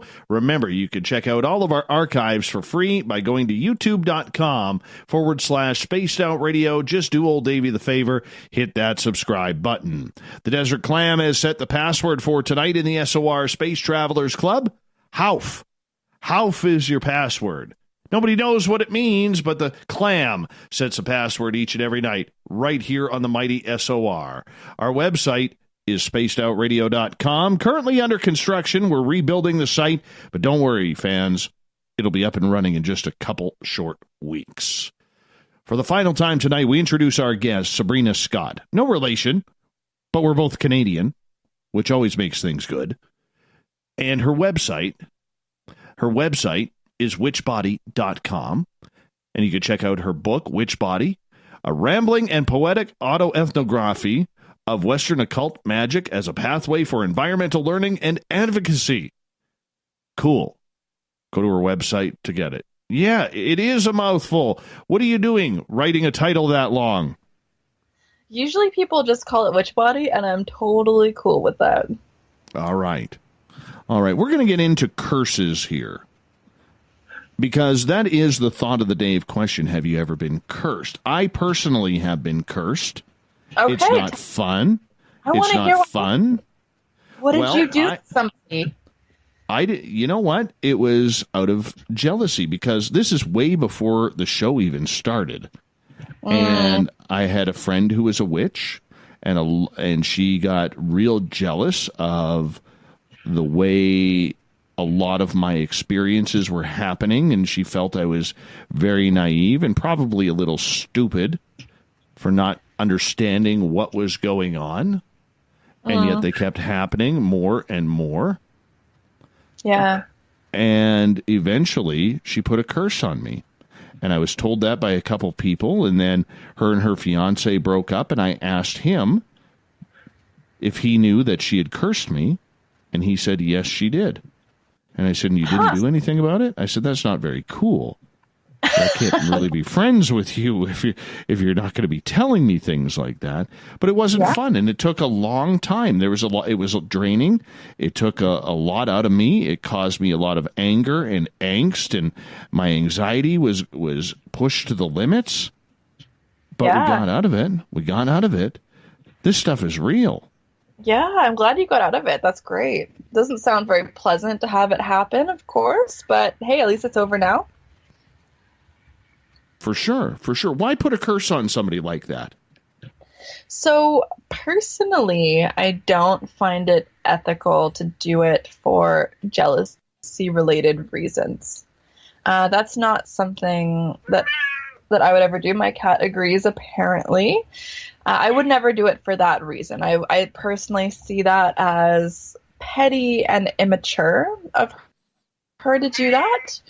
But if someone is, stalking you or being violent, or my cat is piping up here, someone stalking you or being violent, or, poses a danger to you or your family, I don't see the issue with cursing somebody in that type of circumstance, especially if, legally it maybe didn't go the way you wanted it to, or you don't want to involve police or anything like that.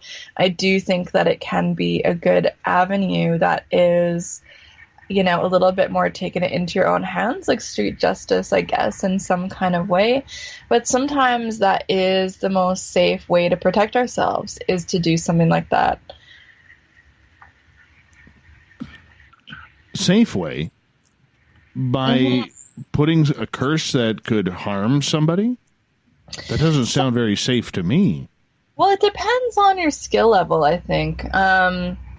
But so one of the things I usually like to ask people is, if someone physically attacked you, would you fight back?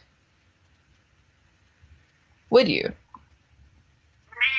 I think that's an obvious question. So you would, right? Yes. Right, to protect yourself. Like, you wouldn't start the fight, but if someone's coming at you, what are you going to do?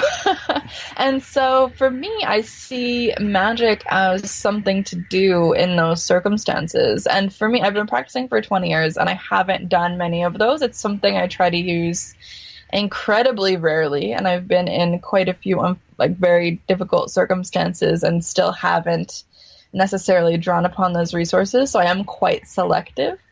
But at the same time, if you would fight back physically with somebody in an emergency situation, I do think sometimes there are those situations magically where it does become appropriate. And, if you haven't had those experiences in your life where you felt that things were so dire that was the only, avenue, then that's really, really fortunate for you that you haven't been in those types of bad situations. Like, that's awesome. But some folks do have to contend with some really, really scary stuff.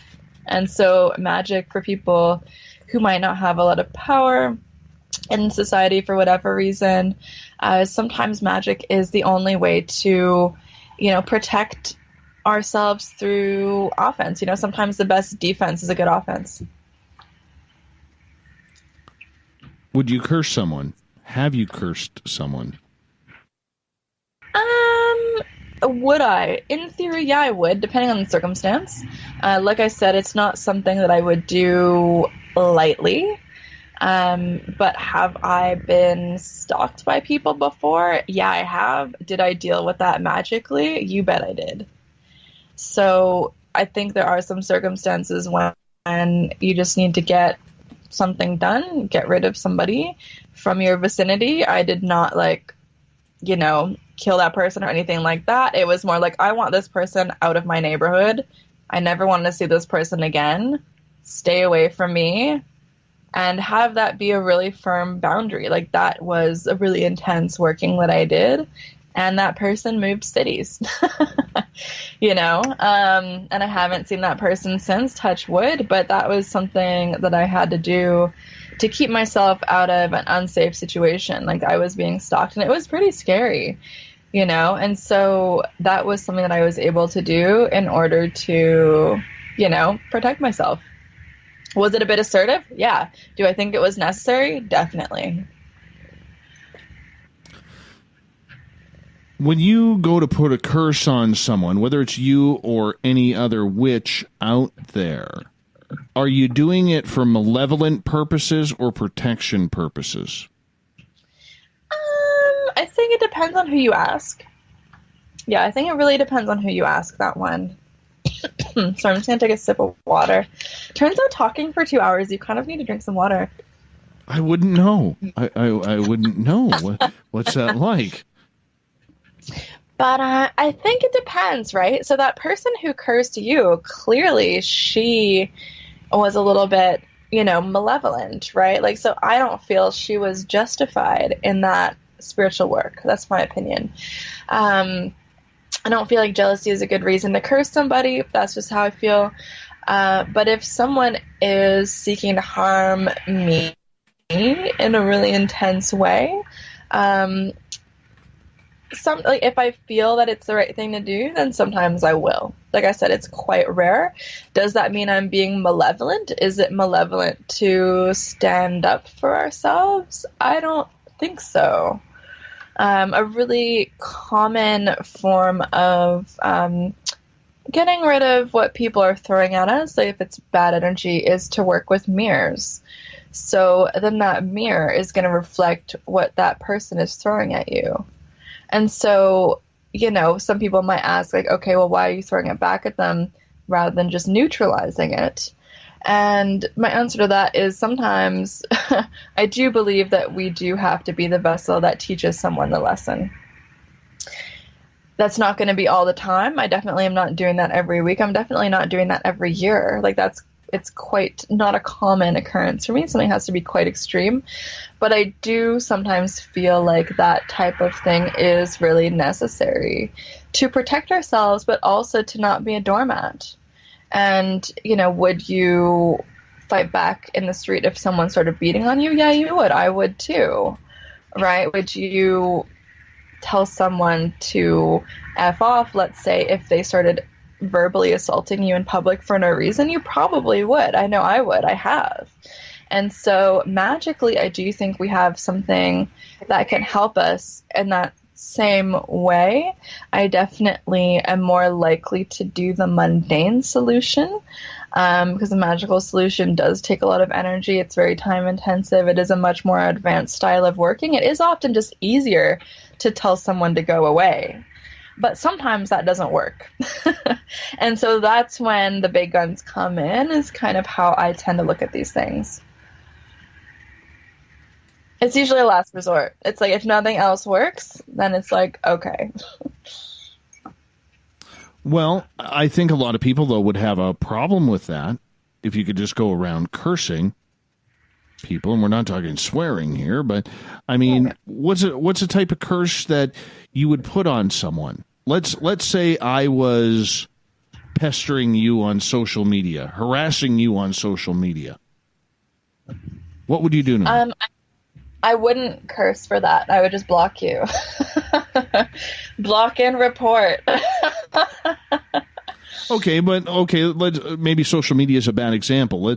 Let's say we're all out in a group of friends, and I find out you're a witch. I'm a very staunch Christian believer, and I start coming at you with, you're the devil, you're this, you're that, when I don't even really know you. I would probably just laugh at you. To me, I would ask, okay, why is my friend group friends with someone who is being so rude? As I'm very capable of coexisting with lots of different types of people. If it got so bad, I would probably just leave, go somewhere else. I don't really want to spend my night like that, but I probably wouldn't give it too much more thought. So your questions are actually quite good, though, because it's allowing me to point out that I actually don't curse for no reason. Like, both of these examples, I would consider just dealing with in a very normal, everyday way. I actually don't do that many curses. You have to be really, really nasty in order to get something out of me in that regard. As I do think a lot of problems and conflict can just be dealt with by having a conversation. And I think sometimes people are too quick to go to a curse when the solution often is just to have a conversation, to tell someone they're being rude, that you don't appreciate what they're saying about you, to block them, to do whatever it is. Sometimes that's just the simplest way to go about it, and no curse is actually necessary at all. So, well, give me an example. I mean, obviously, I've sucked at my two examples here. Give me an example as to why you would put a curse on someone.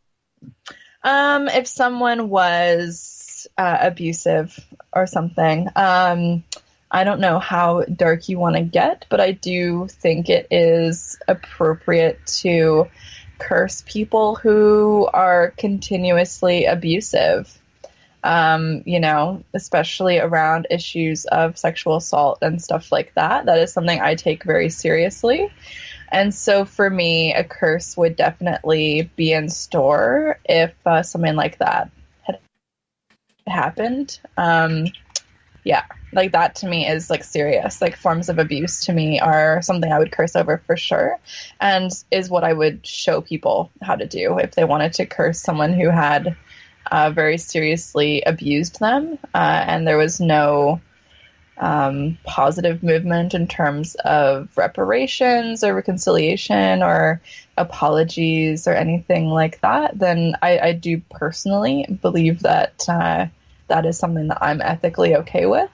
Not everyone is going to agree with me on that, and I'm completely fine. You can't please everybody in this world. Everyone's going to have a different opinion, but to me, that is, I have a lot of love for survivors of abuse of various types, and so I do think sometimes, especially with something like that, a curse is the only justice you're going to get, as the legal system often does not really help a lot of people who are in that situation, unfortunately, and I hope that changes sometime soon.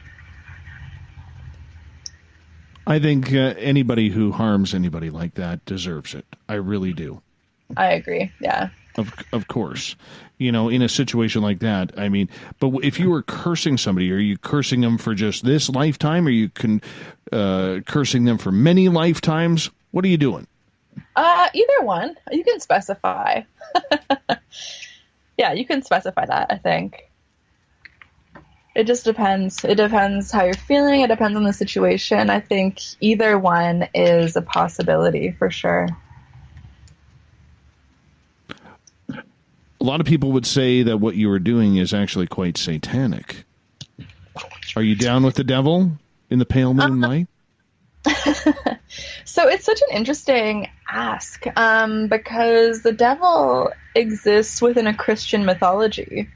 And so to receive that question as someone who is not Christian, I just see the devil as a mythological figure like any other. And so that actually holds no particular power or relevance for me in particular. I do know that some people do have a very strong belief in that, but my particular worldview does not really incorporate that. The other thing is that, yeah, there are some witches who will be satanic, but I do feel, though, that like witchcraft, a lot of times folks will jump to conclusions about what Satanism actually is. Like, it's not what a lot of people think it is. And then there's Satanism, and there's Luciferianism, and then there's so many different subsets of these religious movements that are actually quite interesting. It's not what I do, but it's totally interesting, and it's not what folks think. So maybe that's all I'll say about it, since it's not my area of expertise. Makes sense. Makes sense. Yeah. Sabrina Scott is our guest tonight on Spaced Out Radio. Her website, witchbody.com. You could go buy her book by the same title as well, which I highly suggest you do.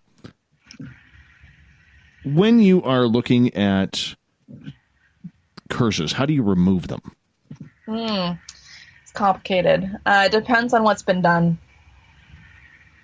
Yeah, it really depends on what's been done. So usually... Oh, man, it's really, really complicated, actually. It's not something that is possible to really succinctly explain, but usually it involves some combination of undoing what was done. So there's like a banishing, there's an undoing, and then often a cleansing type of thing, and then a reinvigoration of that person's spirit with something positive and helpful. and good, because once you get rid of something, you kind of have to fill that space with something positive and buoyant and healthy. Otherwise, whatever was just banished will just kind of creep back in there and take up residence again. So there's a lot of different things going on. And so when that spiritual work is done to remove a curse, that's why it takes so long.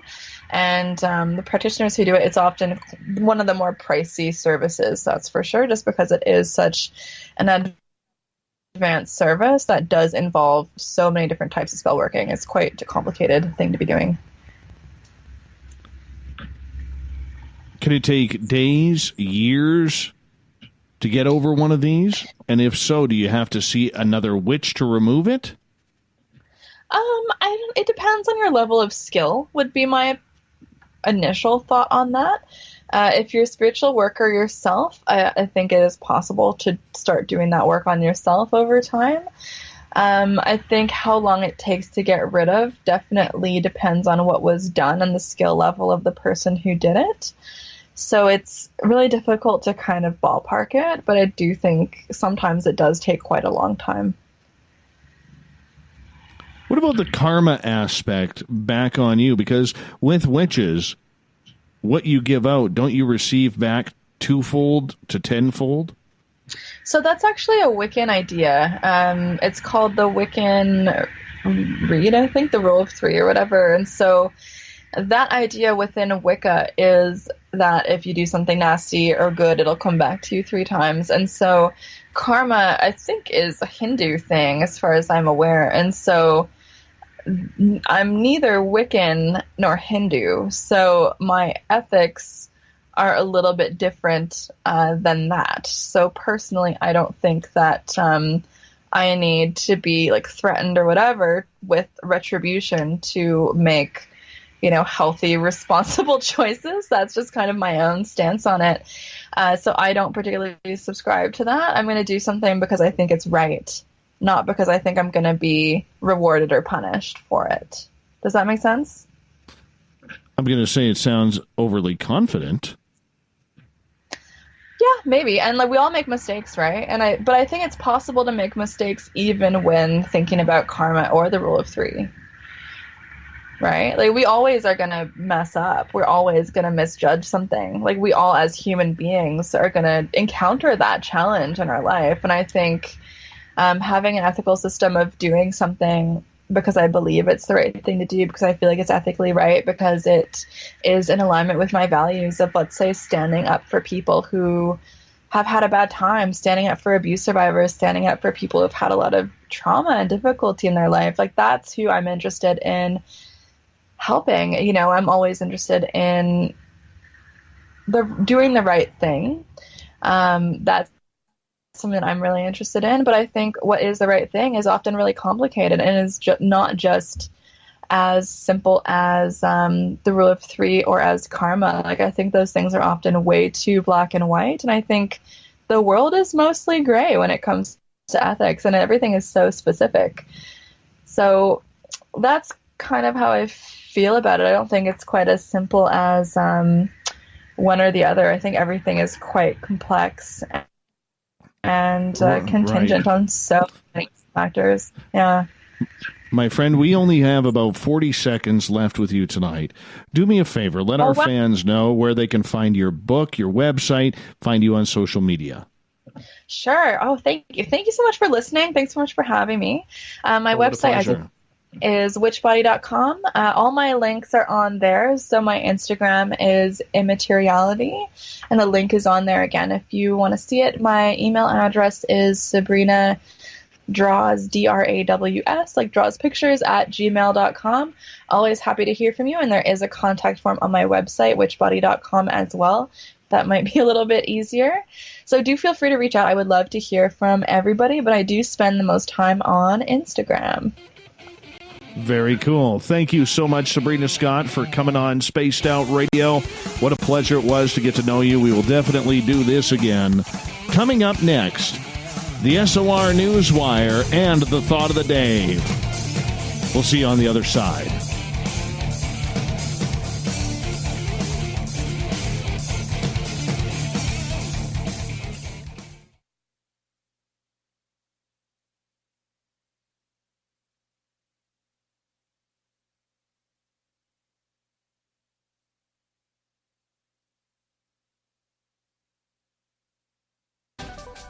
Are you tired of being blocked, shadow banned, or placed in jail for simply posting your thoughts on social media? Social Media Freedom can take care of that for you. Social Media Freedom is the newest and one of the best free new apps that allows you the freedom to post what you want when you want. It takes seconds to download from your app store. Come join the tribe at Social Media Freedom. It's time to set yourself free.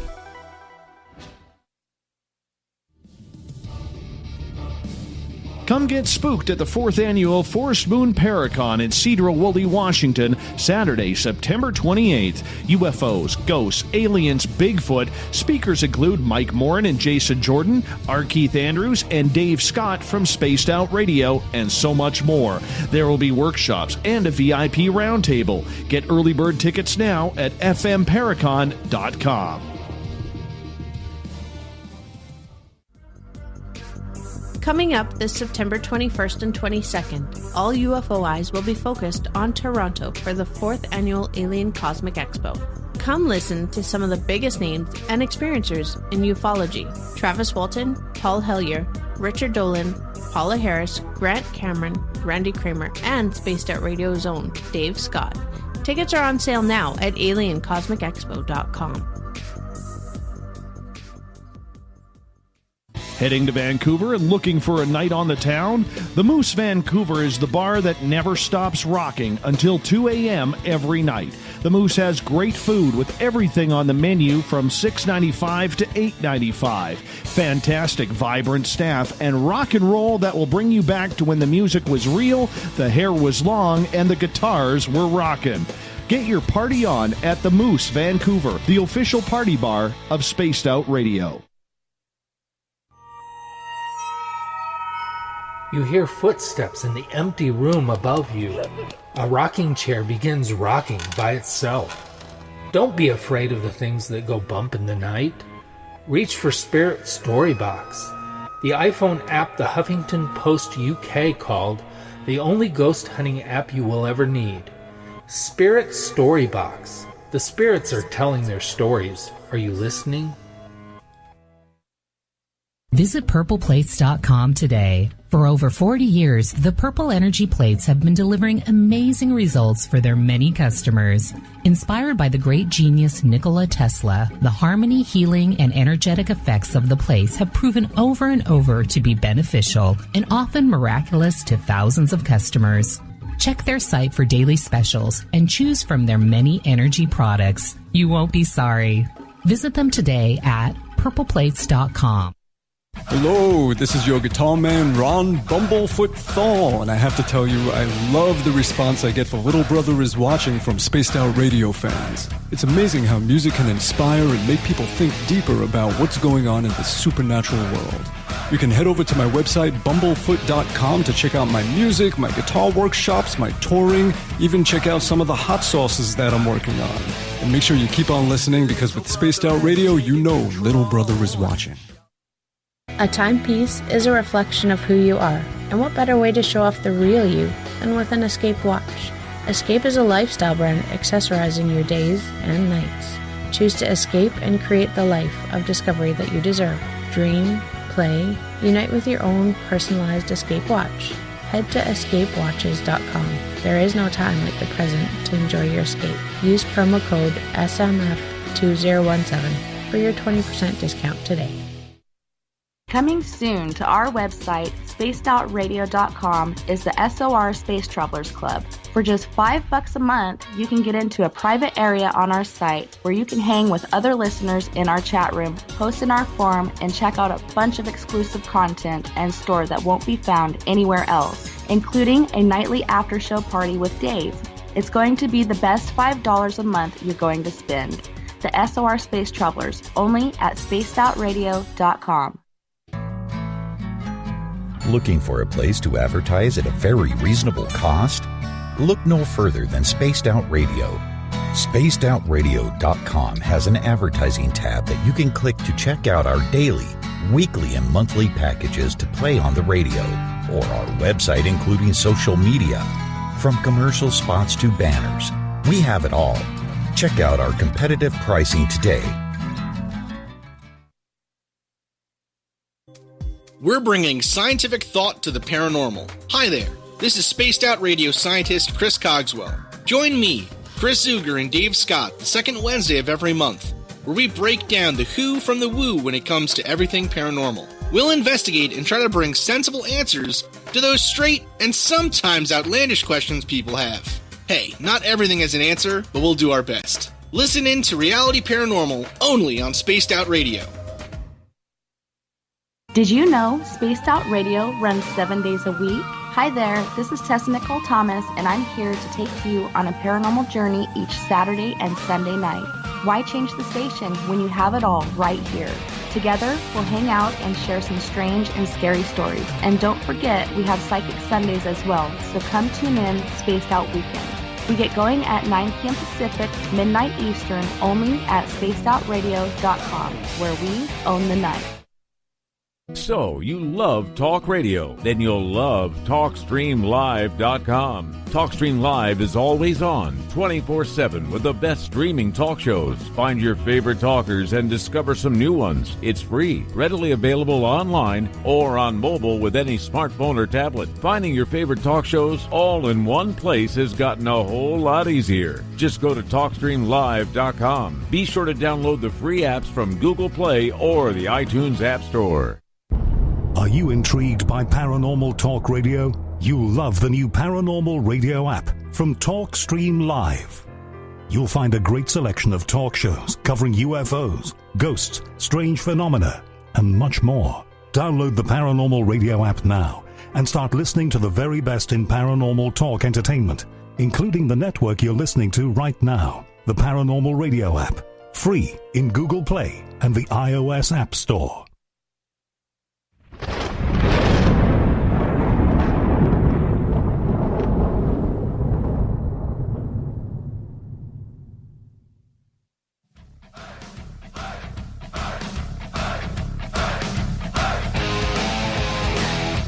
We've rounded third. We're heading for home tonight on Spaced Out Radio. Great to have you along for the ride. I am your host, Dave Scott, reminding you, if you've missed most of this show, you can always go to our YouTube channel, youtube.com/Spaced Out Radio. Catch it there. That's where we store our archives for free. And, of course, all I ask in return is for you to hit that subscribe button. We recently passed 5,000 subscribers. Very happy with that. Looking forward to seeing that number rise as well. Also, our website, spacedoutradio.com, still there for you to listen to the show, but it is under construction. We're going to have that up and running in the next couple of weeks, so please stay tuned. Let's get to the news of the night, the weird, the wacky, the WTF, brought to you by Paranoia Magazine, everything put together by our intrepid news director, Captain Shirk.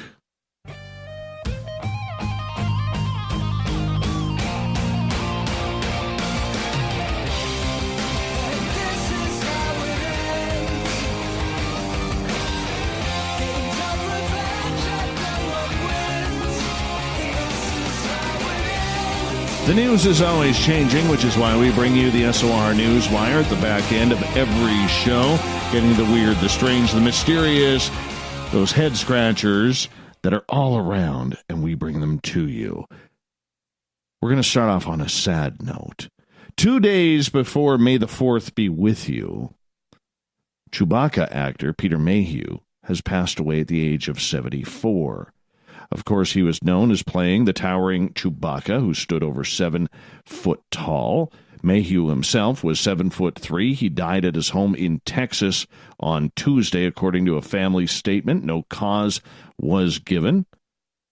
Now, he went on to appear as Chewbacca since the beginning of the Star Wars original trilogy. He then went on as the Wookiee in 2005's Revenge of the Sith and shared part of 2015's The Force Awakens with actor Juna Suotamo, who later took over the role. He put his heart and soul into the role of Chewbacca, and it showed in every frame of the films, the family statement said. But to him, the Star Wars family meant so much more to him than the role in a film. He developed long-term relationships with the people. Mark Hamill read this today's statement.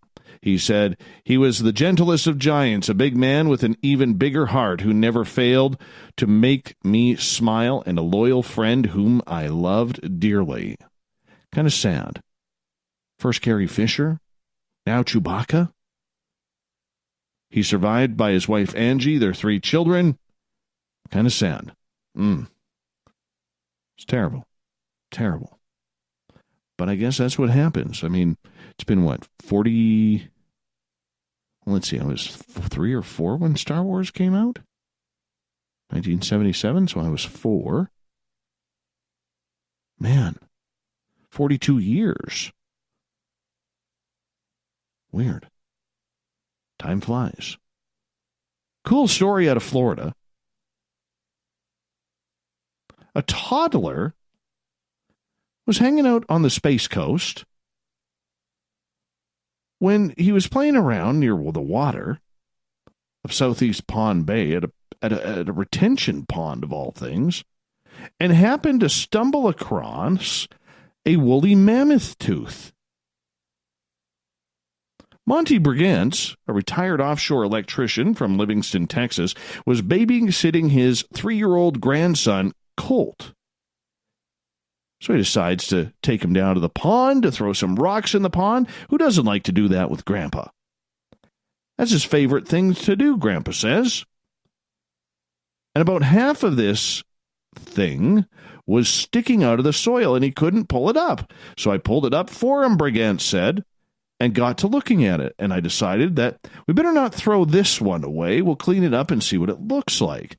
Out of all the places my wife and I have been looking for fossils, and yet we come to Florida and go to a pond, and there it is sticking out of the ground. It was a nice little find. 20,000 years ago, sea level was about 400 feet lower than it is today, so the ocean shoreline was like 40 miles off the coast here, according to Bob Gross, past chairman of Brevard County Historical Society, which means lots of fossils.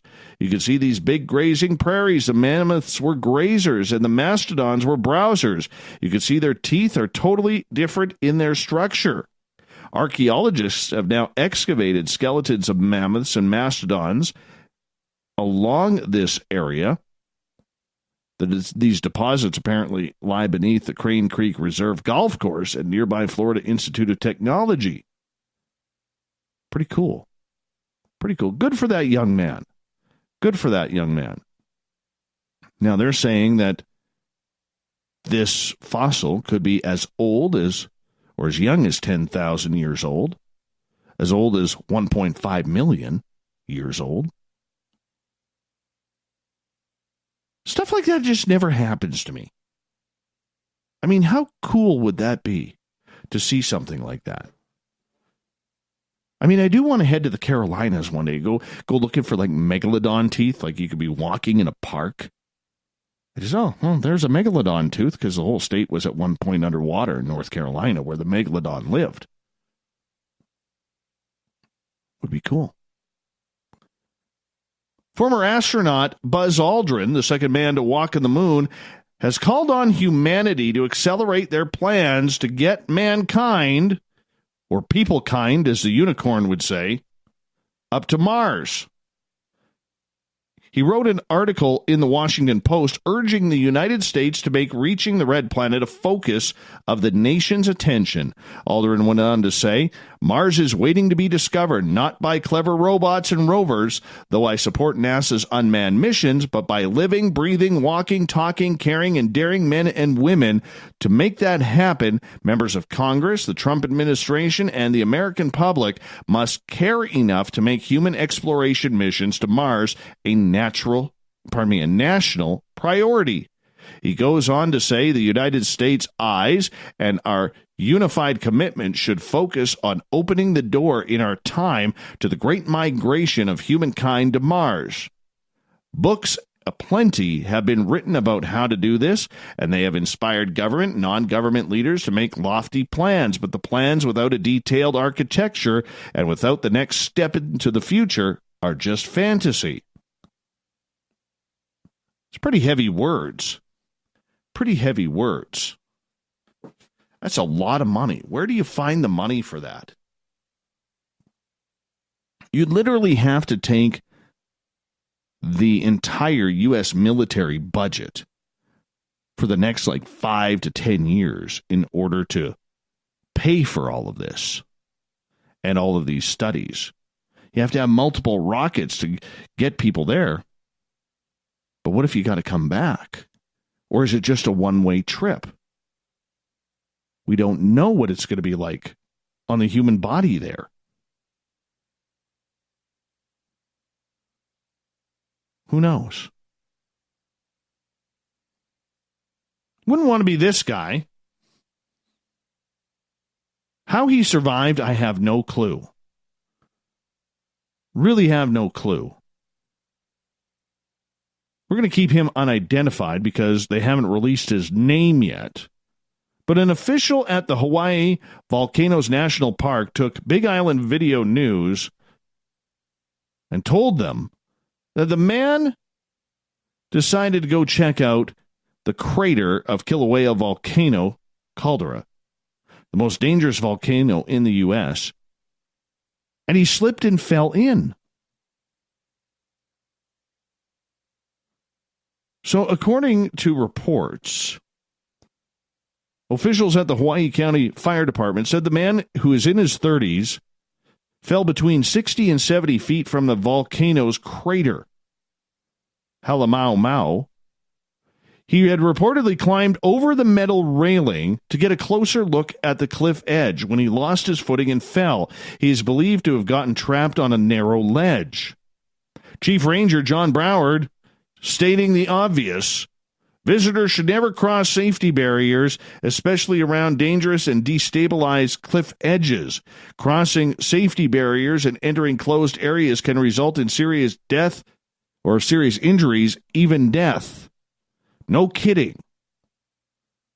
Now, Kilauea is currently not erupting, and its alert level is currently green, but this mountain has proven to be very unpredictable. You just never know. I don't get who does that. It's like these people who climb over the fences to get to the wild animals at the zoo because they feel that the animal is calling them or it's really cute and they just want to pet it. And the next thing you know, you see a lion or a gorilla ripping off the arm of someone. Don't know if that's happened. Probably an exaggeration. Not sure who does that. But either way, it's never a good idea that if you have a safety railing next to a volcano crater, to go over that railing. Bad things can happen. Bad things can happen. Don't do that. Not good. I don't know what this guy was thinking. Really don't. All right. So, here we go. An 18-year-old man in Orlando, Florida, who police say led on a chase through a residential area before they called it off because the guy decided that he wanted to be picked up by a lift. Yeah, I don't know how that happens, but apparently it does. Apparently it does. And I just lost the story. Son of a gun. Here it is. Juan Carlos Nathaniel Torres was charged with aggravated fleeing with injury and or damage after an Indialantic police officer working night patrol spotted a Toyota sedan speeding through a neighborhood in the beachside town. The officer turned on his lights, followed the vehicle to a dead end. Police said the driver, later identified as Torres, drove the Toyota straight towards the officer, then turned left to several yards, smashing sprinkler heads along the way. Torres, said police, then drove through several stop signs, fleeing the area. Short time later, they found the Toyota with a flat tire and front end damage in a park.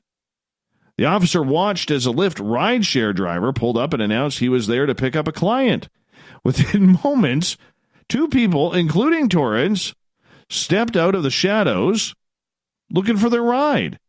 Torres was immediately arrested and searched. While officers locating the Toyota's keys in his front pocket, he told officers he fled from police and made a mistake. He was transported to Brevard County Jail Complex. No court date yet has been set. And finally, if you're going to rob a place, I don't think acting like an elderly woman is the thing to do. So this dude in Cape Coral, Florida, dressed up like a granny, wearing a long flowered dress, riding one of the store's carts, electric carts, put on a blue bonnet, and allegedly stole $450 worth of baby formula. Witnesses told police she saw a man in his 50s wearing a bonnet, a dress, and a black jacket and white sneakers ride around a Publix on Santa Barbara Boulevard on a motorized cart on security cameras. The complainant said the man was seen putting 28 Enfamil formula cans under his dress. He then left the store without paying. Now, this may not be the first time this dude has done this. They're thinking the same possible suspect may have hit other stores in North Fort Myers, Naples, and Punta Gorda. He doesn't even look like an old granny. Put some glasses on. Have a shave. They still haven't caught him. They're looking for him. Crime Stoppers wants you to know that they want some information. He's ugly, too. Ugly. Just don't know who does that. Don't know who does that. Let's get to the thought of the day.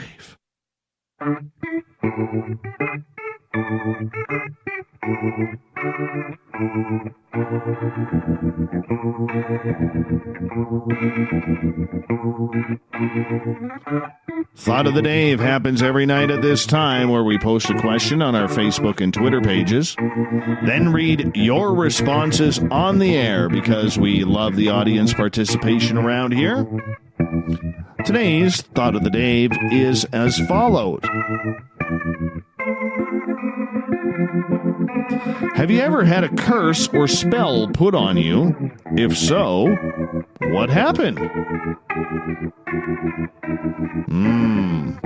Quite a few people responded to this one. We'll try and get them all in here if we can.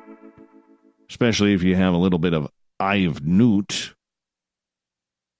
Tribute to Sabrina Scott, our guest tonight. Eye of Newt. All right, here we go. The Duck, Jim Mallard from the Mallard Report. I have no comment on this. Come on, Duck. Fill us in. I need more than that. I need more than that. Zuger pops by, everybody's favorite.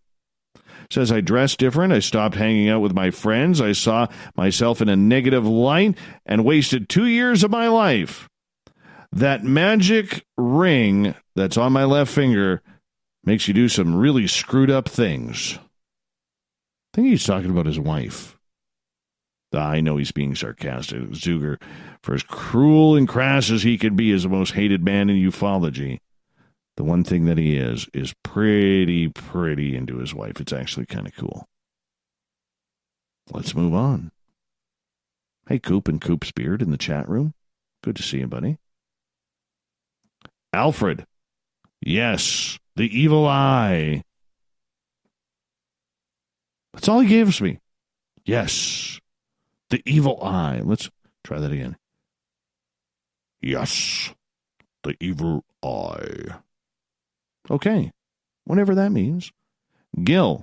Yes, I actually did have a curse put on me. And nothing happened. Could be all in your head. I don't know. I know for me it seemed pretty real. I didn't know there was a curse on me. I just knew the reaction of what I was having. Reverend Keith. I believe so. I annoyed some individuals and I believe a curse was put on me that struck out my fears.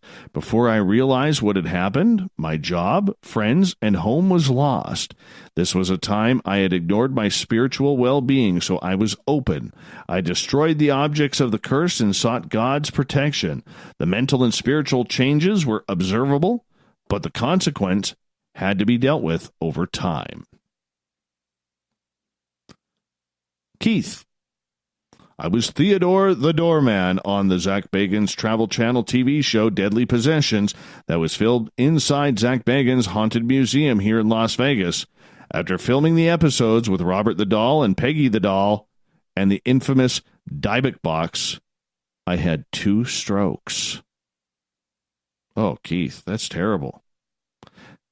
Goes on to say, it's been almost 4 years ago now, and I still can't even dress myself because I can't use my left hand and arm, and I have difficulty even walking with my quad cane because my left leg and foot are numb but painful, and I have difficulty with balance.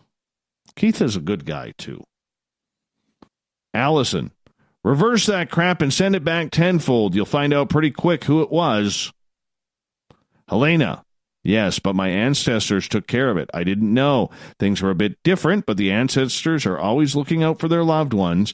If you're going to cast a spell, make sure it's for well-being, for a loved one or a friend to quit drinking, smoking, etc.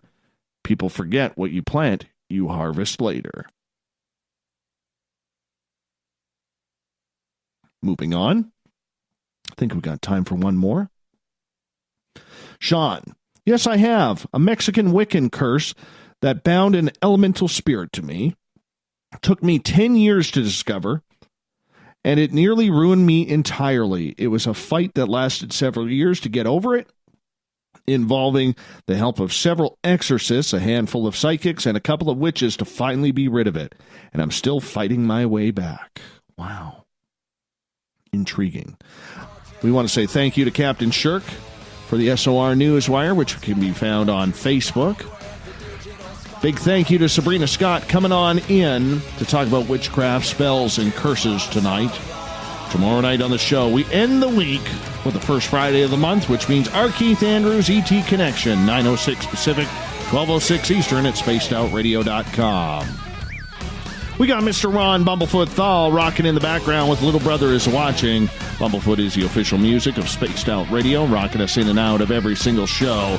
Get your horns up for the guitar god himself. Special thanks to everybody listening in at home, in your cars, at work, in our chat rooms, on Twitter, at hashtag Spaced Out Radio, wherever you may be. Remember, this show is copyright by Spaced Out Radio and SOR Media Ventures Limited. Hey, everyone.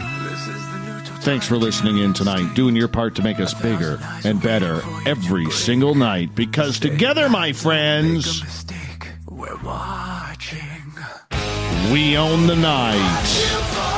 I will talk to you in 21 hours from now. Mr. Bumblefoot, we need a favor. We need you to take us home.